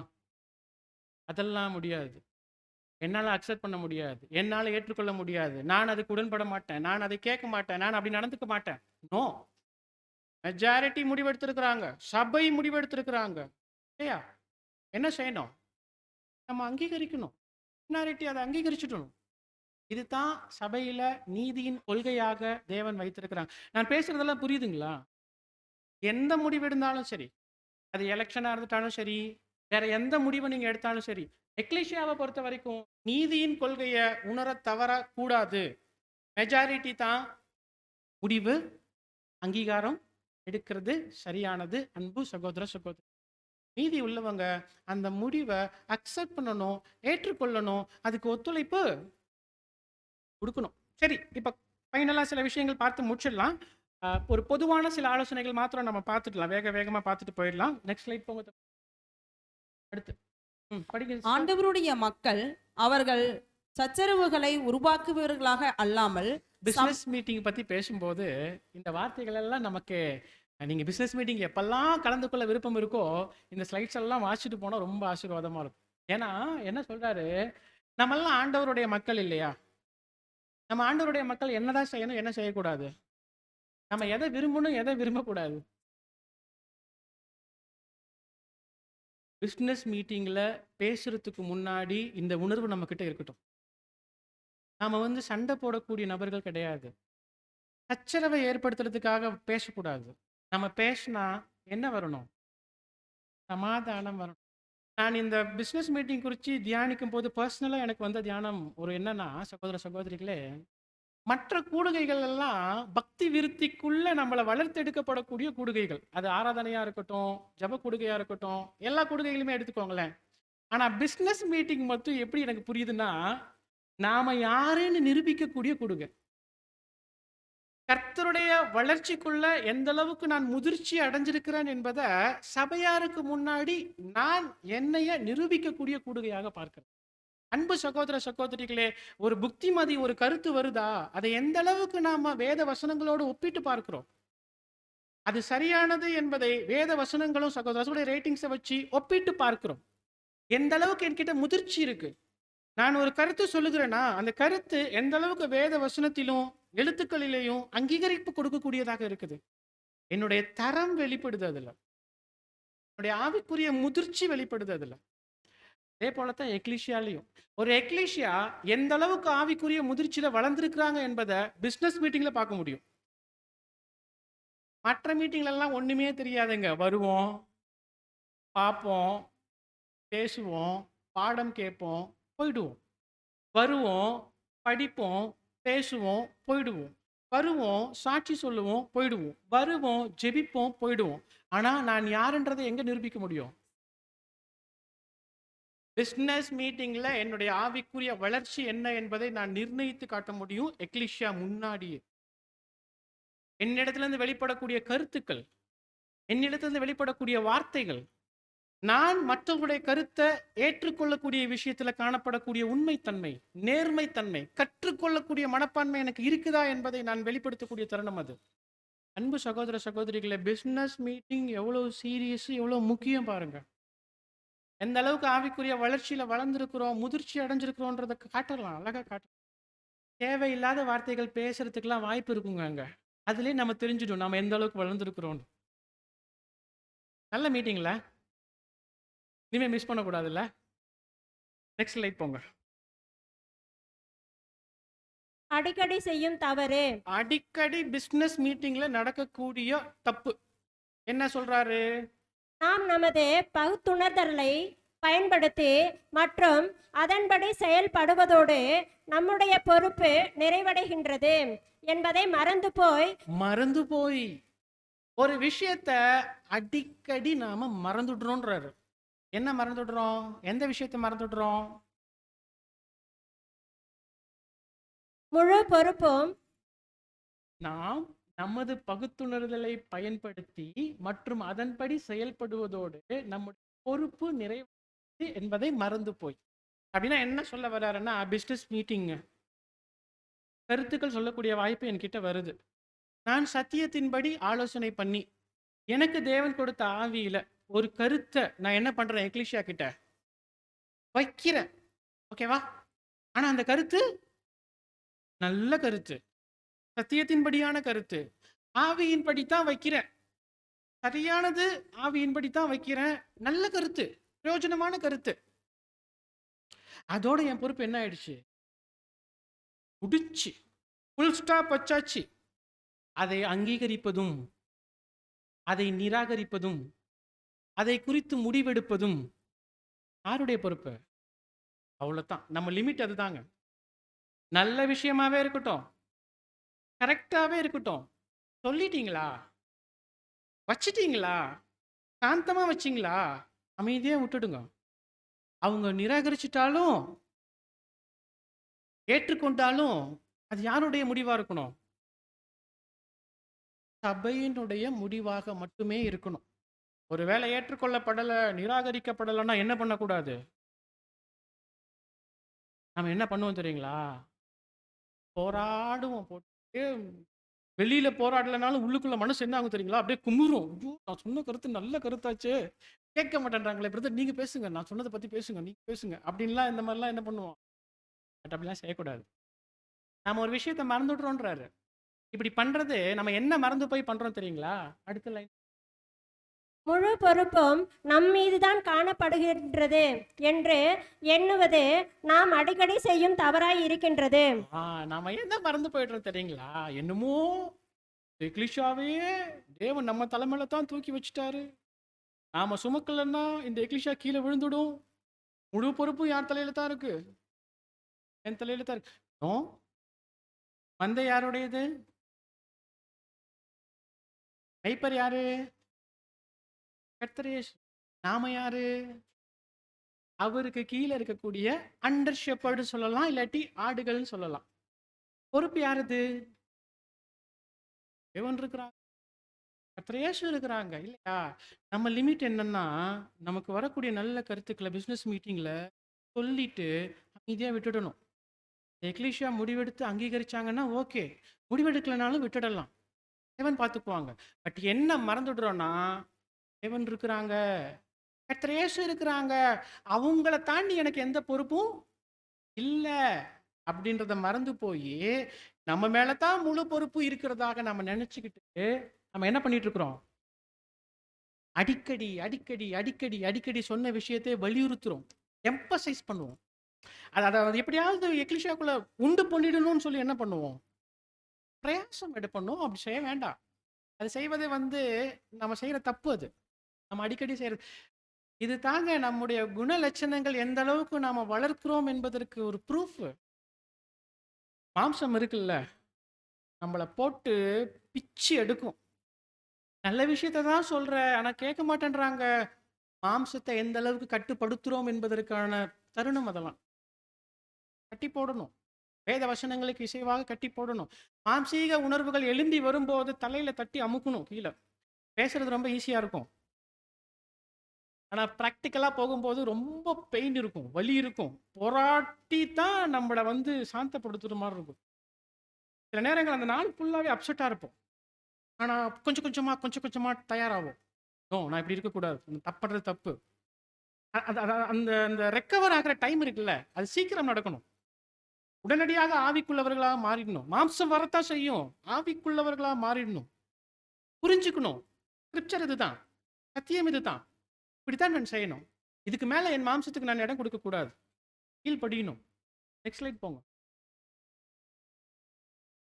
சபையின் திருப்தி ஏதேனும் ஒரு விசேஷமான அல்லது குறிப்பிட்ட முறையில் வெளிப்படுத்தப்படவில்லை என்பதற்காக மட்டுமே மூப்பர்கள் மீது குறை காணுதல் கூடாது. ஏதோ ஒரு விஷயம் சொன்னாங்க, ஆனா திருப்தி அடையல சில பேருக்கு, ஒரு மைனாரிட்டி பீப்புளுக்கு. அதனால எக்லிஷியாவுடைய எல்டர்ஸ் மேல என்ன பண்ணக்கூடாது, குறை சொல்லக்கூடாது. ரொம்ப முக்கியமான பாயிண்ட். எக்லிஷியா ஆமோதிச்சுட்டாங்க, எல்டர்ஸுங்க அதை அங்கீகரிச்சுட்டாங்க, கரெக்டாக தான் இருக்குது. ஆனால் ஒரு சில பேர் மைனாரிட்டி இருக்கிறாங்கல்ல, அவங்க திருப்தி அடையல. அதனால மூப்பர்கள் மீது என்ன பண்ணக்கூடாது, குறை. அடுத்து படிங்க. வேறு வார்த்தைகளில் வேறு கூறுவதானால் வார்த்தையில சொல்லணும்னா, தாங்கள் விரும்பும் வழிமுறைகள் துல்லியமாக பின்பற்றப்படவில்லை நான் என்பதற்காக ஒன்று சொன்னேன், ஆனா அது எக்லிஷியா கேட்கவே இல்ல. என்பதற்காக மட்டுமே சபையின் சிறுபான்மையினர் சபையின் கவனத்தை சிதறடிக்கவோ அல்லது சச்சரவுகளை தூண்டிடவோ தங்களுக்கு சுதந்திரம் இருப்பதாக கருதி கொள்ளக்கூடாது. இது ரொம்ப டேஞ்சர், தப்பு. இது பின்னாடி படிப்போம் ஒரு ஸ்லைடு, பாவம் அது. அதாவது நம்ம சொன்ன கருத்து அங்கீகரிக்கப்படலைன்னா, ஏற்றுக்கொள்ளப்படலைன்னா நாம என்ன தெரியுங்களா செய்வோம், யாரையாவது என்ன பண்ணுவோம், அப்புறம் ஏதாவது ஒரு பிரச்சனைன்னா பின்னாடி போயிட்டு நம்ம பேசுறதை நிப்பாட்டிட்டு, நல்லா கேட்டீங்க, இதான் பேசினார் அந்த பிரதர், அதாவது நான் என்ன மனசுல நினைச்சனோ அதை அப்படியே கேட்டு விட்டீங்க பிரதர், அப்படியே கேட்டுட்டீங்க சிஸ்டர், இப்படி தான் கேட்கணும், இப்படி கேட்டால் தான் சரியா இருக்கும். நோ, அப்படிலாம் செய்யக்கூடாது. தூண்டி விடுறது, பேச விட்டு வேடிக்கை பார்க்கறது, அவங்க பேச விட்டு அதை அங்கீகரிக்கிறது, அப்படிலாம் செய்ய. நம்ம தேவனுடைய பிள்ளைகள் என்பதை மறந்து போய் மாம்சத்தின் காரியங்களை வெளிப்படுத்தக்கூடிய தருணங்கள்ல அன்பு சகோதர சகோதரிகளே, நமக்கு சுதந்திரம் இருக்குதான், நம்முடைய கருத்துக்கள் சொல்லலாம், போகலாம், வரலாம். பட் இந்த சுதந்திரத்தை மாம்சத்துக்கு எதுவாக என்ன பண்ணிடக்கூடாது. Next slide. அமைதியின் பொருட்டு எதற்கும் பணிந்து கொள்ள நாம் தயாராக இருக்க வேண்டும். ஆனால் கொள்கைகள் சம்பந்தப்பட்ட இடங்களில் நம்மால் அவ்வாறு செய்ய இயலாது. இது ரொம்ப சீரியஸான பாயிண்ட். தயவு செஞ்சு இது வரைக்கும் எப்படி இருந்தாலும் பரவாயில்ல, கொஞ்சம் கவனிச்சுடுங்க. ஏன் இவ்வளோ சீரியஸான பாயிண்ட்னு சொல்கிறேன்னா, எக்லிஷியாவில் சில பேர் சில விஷயங்கள் பேசுவாங்க, அது ரொம்ப பெரிய அளவில் கன்சிடர் பண்ண வேண்டிய அவசியம் இல்லாத காரியங்களாக இருக்கும். அதாவது அவர் ஒரு வேளை வேற மாதிரி பேசலாம், அல்லது வேற காரியங்கள் பேசலாம், அதை போய் பேசுனா, அதுக்கு ஒரு பதில் பேசுனா எக்லிஷியாவோட அமைதி என்ன ஆகும், எக்லிஷியாவோட அமைதி சீர்குலையும். அதனால பொறுத்துக்கலாம், அவர் பேசுறது பேசிட்டோம், அவர் தனிப்பட்ட கருத்து பேசுறாரு, பொறுத்துக்கலாம். எக்லிஷியாவுடைய அமைதி முக்கியம், எக்லிஷியாவுடைய சமாதானம் முக்கியம். எக்லிஷியாவுடைய அமைதியின் பொருட்டு எதற்கும் பணிந்து கொள்ள நாம் தயாராக இருக்க வேண்டும். புரியுதுங்களா? ஏன்னா நான் மறுபடியும் அதை தான் சொல்வேன், இங்கே வந்திருக்கிறவங்க எல்லாரும் ஒரு சமாதானத்தை விரும்பி வந்திருக்கிறாங்க. மனதளவில் ஏற்படக்கூடிய காயங்கள்ல ஒரு ஆறுதலுக்காக வர்றாங்க இந்த ஐக்கியத்துக்கு. வேற எதுக்காக வரோம்? இந்த கூடுகையை விட்டுட்டு போனா தான் ஒவ்வொருத்தருடைய வாழ்க்கையில் இருக்க கண்ணீர் தெரியும். அவங்க குடும்பத்தில் எவ்வளோ கஷ்டப்படுறாங்க, வேலை செய்கிற ஸ்தலத்தில் எவ்வளோ ப்ரெஷரு, சொந்தக்காரங்க மத்தியில் எவ்வளோ பிரச்சனை, இதெல்லாம் போராடிட்டு ஒரு சமாதானமும் ஆறுதலும் சந்தோஷமும் ஒரு ஐக்கியமும் ஆண்டவருடைய அந்த ஒரு ஒரு அரவணைப்பும் கிடைக்கும்னு நம்பி தானே இங்கே வராங்க. அந்த உணர்வுகள் எல்லாம் மதிக்கப்படணும் இல்லைங்க, சாதாரண விஷயம் இல்லை. அதெல்லாம் நம்ம இந்த இடத்துல டிஸ்டர்ப் பண்ணுற மாதிரி நடக்கிறோம் அப்படின்னா ரொம்ப சீரியஸாக யோசிக்கும், ரொம்ப சீரியஸாக. அமைதி, எக்லிஷியாவுடைய அமைதியை நம்ம விரும்பணும். அதுக்காக சில கண்டு கொள்ளப்பட வேண்டிய அவசியம் இல்லாத பேச்சுக்களை விட்டுடுங்க, பேசிட்டு போட்டோம். ஆனா எப்போ விடக்கூடாது தெரியுமா? கொள்கை இடங்களில் நம்மால் அவ்வாறு இப்போ உங்களுக்கு என்ன புரியுது? கொள்கைகள்னா என்ன, எதை விட்டு கொடுக்கலாம், எதை விட்டு கொடுக்க கூடாது?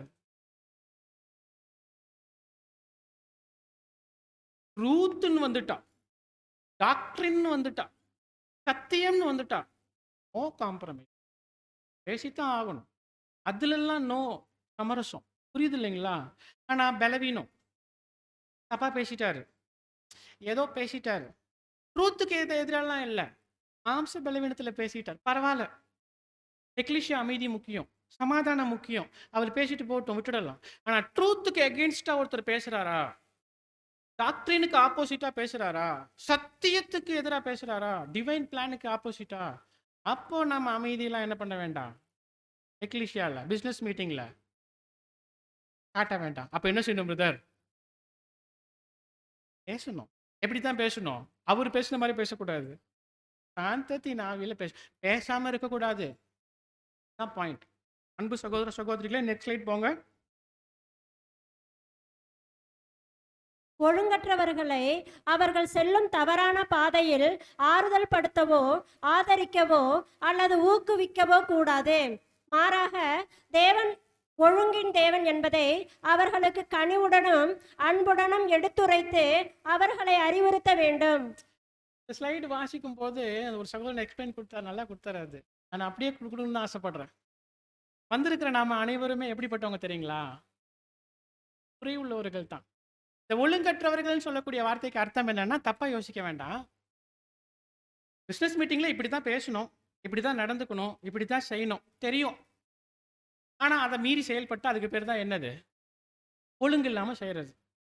அப்படி ஒழுங்கு இல்லாம செய்யறாங்கன்னா என்ன அர்த்தம்னா, சில பேருடைய பிஹேவியரே அப்படித்தான் இருக்கும் இயல்பாகவே. இப்போ என்னுடைய ஃபேமிலி பேக்ரவுண்டு உங்களுக்கு தெரியாது. அதே மாதிரி உங்களுடைய ஃபேமிலி பேக்ரவுண்டு எனக்கு பின்னாடி வாட்ஸ்அப் பண்ணுங்க. அதாவது என்ன சொல்ல வரேன்னா, ஒவ்வொருத்தருடைய பிறப்பின் சூழல் என்பது வித்தியாசமானதுங்க. அவங்க பிறப்பு, அவங்க வளர்ந்த அந்த வாழ்க்கையினுடைய வளர்ப்பின் சூழ்நிலைகளுடைய விதம், அதன் மத்தியில் அவர்கள் வளர்ந்த ஒரு காரியம், அதிலேயே பழக்கப்பட்டு இந்த அழைப்புக்குள்ள தேவனால இழுக்கப்பட்டு இந்த ஐக்கியத்துக்குள்ள வந்துடுப்பாங்க. அப்படி வந்துட்டதுனால அவர்களுடைய வாழ்க்கையின் பின்னணியினுடைய தாக்கம் எப்பயுமே அவர்கள் கிட்ட அவ்வப்போது வந்து போகும். ஏன்னா அவங்க அப்படித்தான் வளர்ந்துருக்கிறாங்க. அப்படி வந்துட்டதுனால அவங்களுடைய பேச்சுக்கள் எல்லாரும் ஒரே மாதிரி பேசுவாங்கலாம் என்ன பண்ண முடியாது, எதிர்பார்க்க முடியும். சில பேர் ரொம்ப ரஃபா தான் பேசுவாங்க, என்னைய மாதிரி ரொம்ப ஹார்டா பேசுவாங்க. நான் இப்படி பேசுறதுனால என்னை நினைச்சிடாதீங்க, நான் பேசினா ரொம்ப மோசமா இருக்கும். அந்த மாதிரி ரொம்ப ரஃப்பா இருப்பாங்க, ஹார்டா பேசுவாங்க, வார்த்தைகள் எல்லாம் காயப்படுத்துற மாதிரி வரும். அப்படி வரும்போது அவங்களை நாம என்ன செய்யக்கூடாதுன்றாரு? ஒழுங்கற்றவர்களை அவர்கள் சொல்லும் தவறான பாதையில் பாவம் பேசிட்டு போட்டோம், அவர் தப்பு தான் சொல்றாரு, தப்பா தான் செய்யறாரு, அப்படி பண்ணிருக்க கூடாது. ஆனாலும் நம்ம அந்த நேரத்தில் என்ன பண்ணக்கூடாது, அதை நம்ம அவரை ஊக்குவிக்கிற மாதிரி அப்படி செய்யக்கூடாது. ஒருத்தர் தவறா பேசுறாருன்னா அவருக்கு சப்போர்ட்டா போய் நிற்க கூடாது. பேசுங்க பிரதர், நான் கூட இருக்கேன், பேசுங்க அப்படிலாம் நிற்க கூடாது. பட் அவர்கள் செய்யக்கூடிய அந்த தவறு என்ன செய்யணும், எப்படி செய்யணும்? மாறாக ஒழுங்கின் அவர்களுக்கு கனிவுடனும் அன்புடனும் எடுத்துரைத்து, இது ரொம்ப முக்கியமான மெத்தட், ரொம்ப முக்கியமான மெத்தட். அவங்களுடைய சூழல் அப்படி, அவங்க அப்படி பேசுறாங்க தான், அப்படி நடந்துக்கிறாங்க தான், அதுக்கு பதிலா நாமளும் அப்படி என்ன பண்ணிடக்கூடாது. நாம போய் நீங்க பண்றது தப்பு, இப்படி செய்யக்கூடாது, நம்முடைய தேவன் ஒழுங்கின் தேவன் அப்படின்னு அவங்களுக்கு எப்படிதான் சொல்லி புரிய வைக்கணும்? கனிவோடும். நம்மள எத்தனை பேர் இதை செய்வோம்?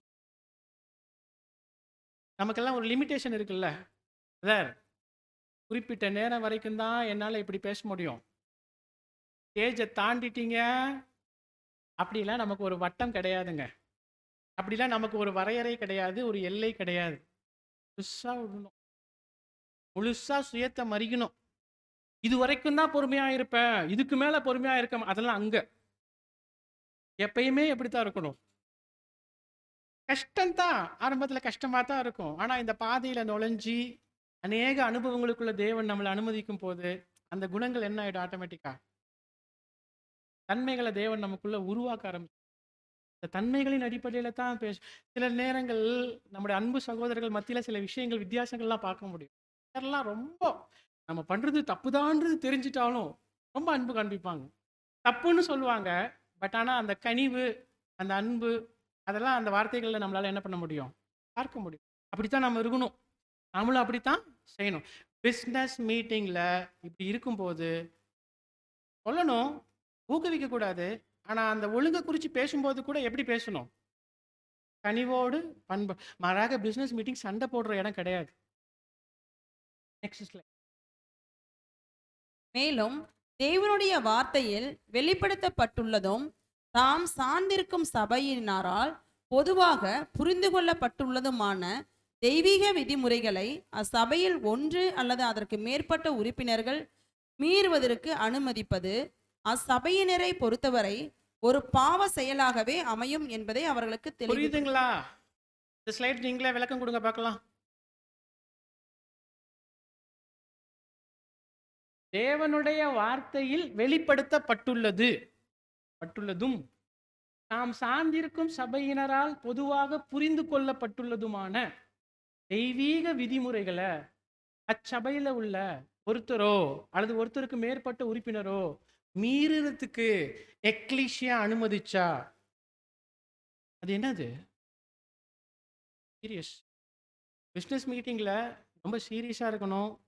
தெரிஞ்சிடுச்சு நமக்கு, இப்படித்தான் இருக்கணும், இப்படித்தான் செய்யணும், இதுதான் ஸ்கிரிப்சரு, இப்படித்தான் நம்ம முடிவெடுக்கணும், இப்படித்தான் நம்ம நடக்கணும், புரிஞ்சிடுச்சு. ஆனால் இதை மீறி நடக்கிறாங்க. யாரு? ஒருத்தர், 2 பேர், 3 பேர் நடக்கிறாங்க, தெரியுது. ஆனால் அதை என்ன பண்ணக்கூடாது? அனுமதிக்கிறது. அப்படி அவங்க செய்யறத மீறி நடக்கிறாங்கன்றத நம்ம என்ன பண்றது? அனுமதிக்கிறது. அப்படி அனுமதிக்கிறதுக்கு பேர் என்ன தெரியுங்களா? எக்லீசியா ரொம்ப கவனமா இருக்கணும். தேவனுடைய வார்த்தைகள் புரிஞ்சுடுச்சுன்னா, அந்த புரிந்து கொள்ளுதலுக்கு இசைவாக நம்முடைய வாழ்க்கையை வடிவமைத்துக் கொள்வதற்கு கடமை. தேவன் நம்மிடத்தில் அதை எதிர்பார்க்கிறார். சாரி, லாஸ்ட் ஸ்லைட் படிச்சிடுங்க, முடிச்சிடலாம். ஒரு வகுப்பில் உள்ள அதாவது ஒரு எக்லீசியால உள்ள ஒவ்வொரு உறுப்பினரும் பரிசுத்த ஆவியின் கனிகளாகிய சாந்தம், கனிவு, பொறுமை, சகோதர அன்பு, மகிழ்ச்சி மற்றும் சமாதானம் ஆகியவற்றை அவ்வகுப்பில் வளர்க்க முழு மனதுடன் முயல வேண்டும். எவ்வளவு அழகான வார்த்தைகள் இல்ல? ஒரு எக்லீசியால நாம எல்லாம் என்ன செய்யணும்னு சொல்லப்பட்டிருக்கு. நாம எல்லாம் என்ன செய்யணுமாமா? ஒரு உறுப்பினரும் என்ன செய்யணுமாமா? எக்லீசியாக்குள்ள இதை வளர்க்கறதுக்கு நாம முயற்சி பண்ணணுமா? இது எப்படி இருக்கு தெரியுங்களா? முதல்ல நமக்குள்ள வளர்த்தா தான் வளர்க்க முடியும், இல்லையா? நம்ம பழமொழி ஒன்று சொல்லுவோம் இல்லைங்களா? சட்டியில இருந்தா தான் சட்டியிலே இல்லை, எப்படி அகப்பையில் வரும், இல்லையா? முதல்ல நமக்குள்ள இந்த பண்புகளை வளர்க்கணும். வளர்க்கக்கூடிய அதே தருணத்துல முயற்சி செய்யணும். எதற்கான முயற்சி? எக்லீசியால இருக்கக்கூடிய ஒவ்வொரு உறுப்பினர்களுக்குள்ளேயும் இந்த குணங்களை வளர்த்து எடுப்பதில்லை. எப்படி வளர்க்க முடியும்? வளருங்கன்னு சொன்னா வளர்க்க முடியாது. அவங்க மத்தியில நம்ம வாழும் போதுதான் வளர்க்க முடியும். சில பேர் பார்ப்பாங்கல்ல, சே பிரதர் எவ்வளோதான் நம்ம கோவப்பட்டாலும் அமைதியாவே இருக்கிறாரு, பொறுமையாவே இருக்கிறாரு, சகிப்புத்தன்மையா இருக்கிறாரு, ரொம்ப நல்ல கேரக்டர் காட்டுறாரு, பார்க்குறாங்கல்ல, அந்த இம்பேக்ட் வரும்ல. நான் என்னதான் ஸ்பீக்கர்ல நின்று கத்துறதுக்கும் ஒரு சகோதரனுடைய வாழ்க்கையை நீங்க பார்க்கறதுக்கு வித்தியாசம் இருக்குல்ல? எது ரொம்ப தாக்கத்தை உருவாக்கும், இம்பேக்ட்? அந்த அந்த அந்த அந்த பஞ்சு எது கொடுக்கும் தெரியுங்களா? இங்க நின்று பேசுறது இல்லை. ஒருத்தர் கிட்ட இருந்து வெளிப்படக்கூடிய குணத்தை நான் பார்க்கிறேன்னா அது எனக்கு இம்பாக்ட் கொடுக்கும், ஒரு அழுத்தத்தை கொடுக்கும். சே, இவரை மாதிரி நான் இருக்கணுமே, இந்த குணத்தை நானும் வளர்க்கணுமே. அப்படிப்பட்டவர்களாக நாம ஒவ்வொருவருக்கும் தாக்கத்தை கொடுக்கணும். புரியுதுங்களா? அந்த தாக்கத்தை நாம கொடுக்கணும். அப்படிப்பட்டவர்களாக நாம என்ன பண்ணணும்? காணப்படுவதற்கு சொல்ல. இக்குணங்களை நினைவில் நிறுத்தி அவற்றை நம் வாழ்வில் கடைபிடிப்பதன் மூலமே இம்முயற்சி மேற்கொள்ளப்பட வேண்டும். இது எங்க செய்யலாம்? பிசினஸ் மீட்டிங்ல செய்யலாம்னு சொல்ல வரோம். வாழ்க்கை முழுக்க செய்யணும், எல்லா இடத்துலையும் செய்யணும். ஆனா எங்க செய்யணும்? எக்லீசியா ஃபுல்லா முக்கியமான ஆலோசனைகள் போயிட்டு இருக்கு. வெளிப்படுத்துங்க, இதை வெளிப்படுத்துங்க. நீங்க வெளிப்படுத்துறத பார்த்து பிசினஸ் மீட்டிங்ல ஒவ்வொருத்தரும் இதை வெளிப்படுத்துவாங்க. நீங்க இம்பாக்ட் கொடுக்க முடியும் உங்களால. நீங்க முயற்சி செய்யலாம். எக்லீசியாவை இந்த இந்த இந்த இந்த இந்த விஷயங்கள் எல்லாத்தையும் அவங்களும் வளர்த்தெடுத்து வெளிப்படுத்துறதுக்கு. அன்பு சகோதர சகோதரிகளே, இந்த முயற்சி நாம ஏறெடுக்கணும். இதன் வாயிலாக நாம் பிறருக்கு ஒரு முன்மாதிரியாக திகழ்வதுடன் நம் இதயங்களிலும் வாழ்விலும் செயல்படும் தாக்கத்தையும். அன்பு சகோதர சகோதரிகளே, இன்றைய நாளுக்குரிய பாடம் ஒரு மீட்டிங் குறிச்சதாக இருந்துட்டாலும் கண்டிப்பா நமக்கு தேவையான ஆவிக்குரிய ஆலோசனைகள் அநேகம் வந்திருக்குன்னு நான் நம்புறேன். அருமையான கருத்துக்களோடு பகிர்ந்து கொள்ள தேவன் வாய்ப்பு கொடுத்தாங்க. நிச்சயமாக இந்த மீட்டிங் ஒரு ஆசீர்வாதமான மீட்டிங். இந்த மீட்டிங்குடைய ஆசீர்வாதத்தை முழுமையாக சுதந்திரித்துக் கொள்ளக்கூடிய முழு பொறுப்பு எலீஷா கிட்ட இருக்கு. சரியாக பயன்படுத்தி இந்த வருடம் முழுவதும் ஊழியத்தின் ஆசீர்வாதங்களை பெற்றுக்கொள்ள தேவன் தாமே நம் அனைவருக்கும் கிருபை இரக்கம் செய்து வழிநடத்துவாராக. பொறுமையோடு கேட்ட உங்கள் அனைவரையும் தேவன் தாமே ஆசீர்வதிப்பாராக.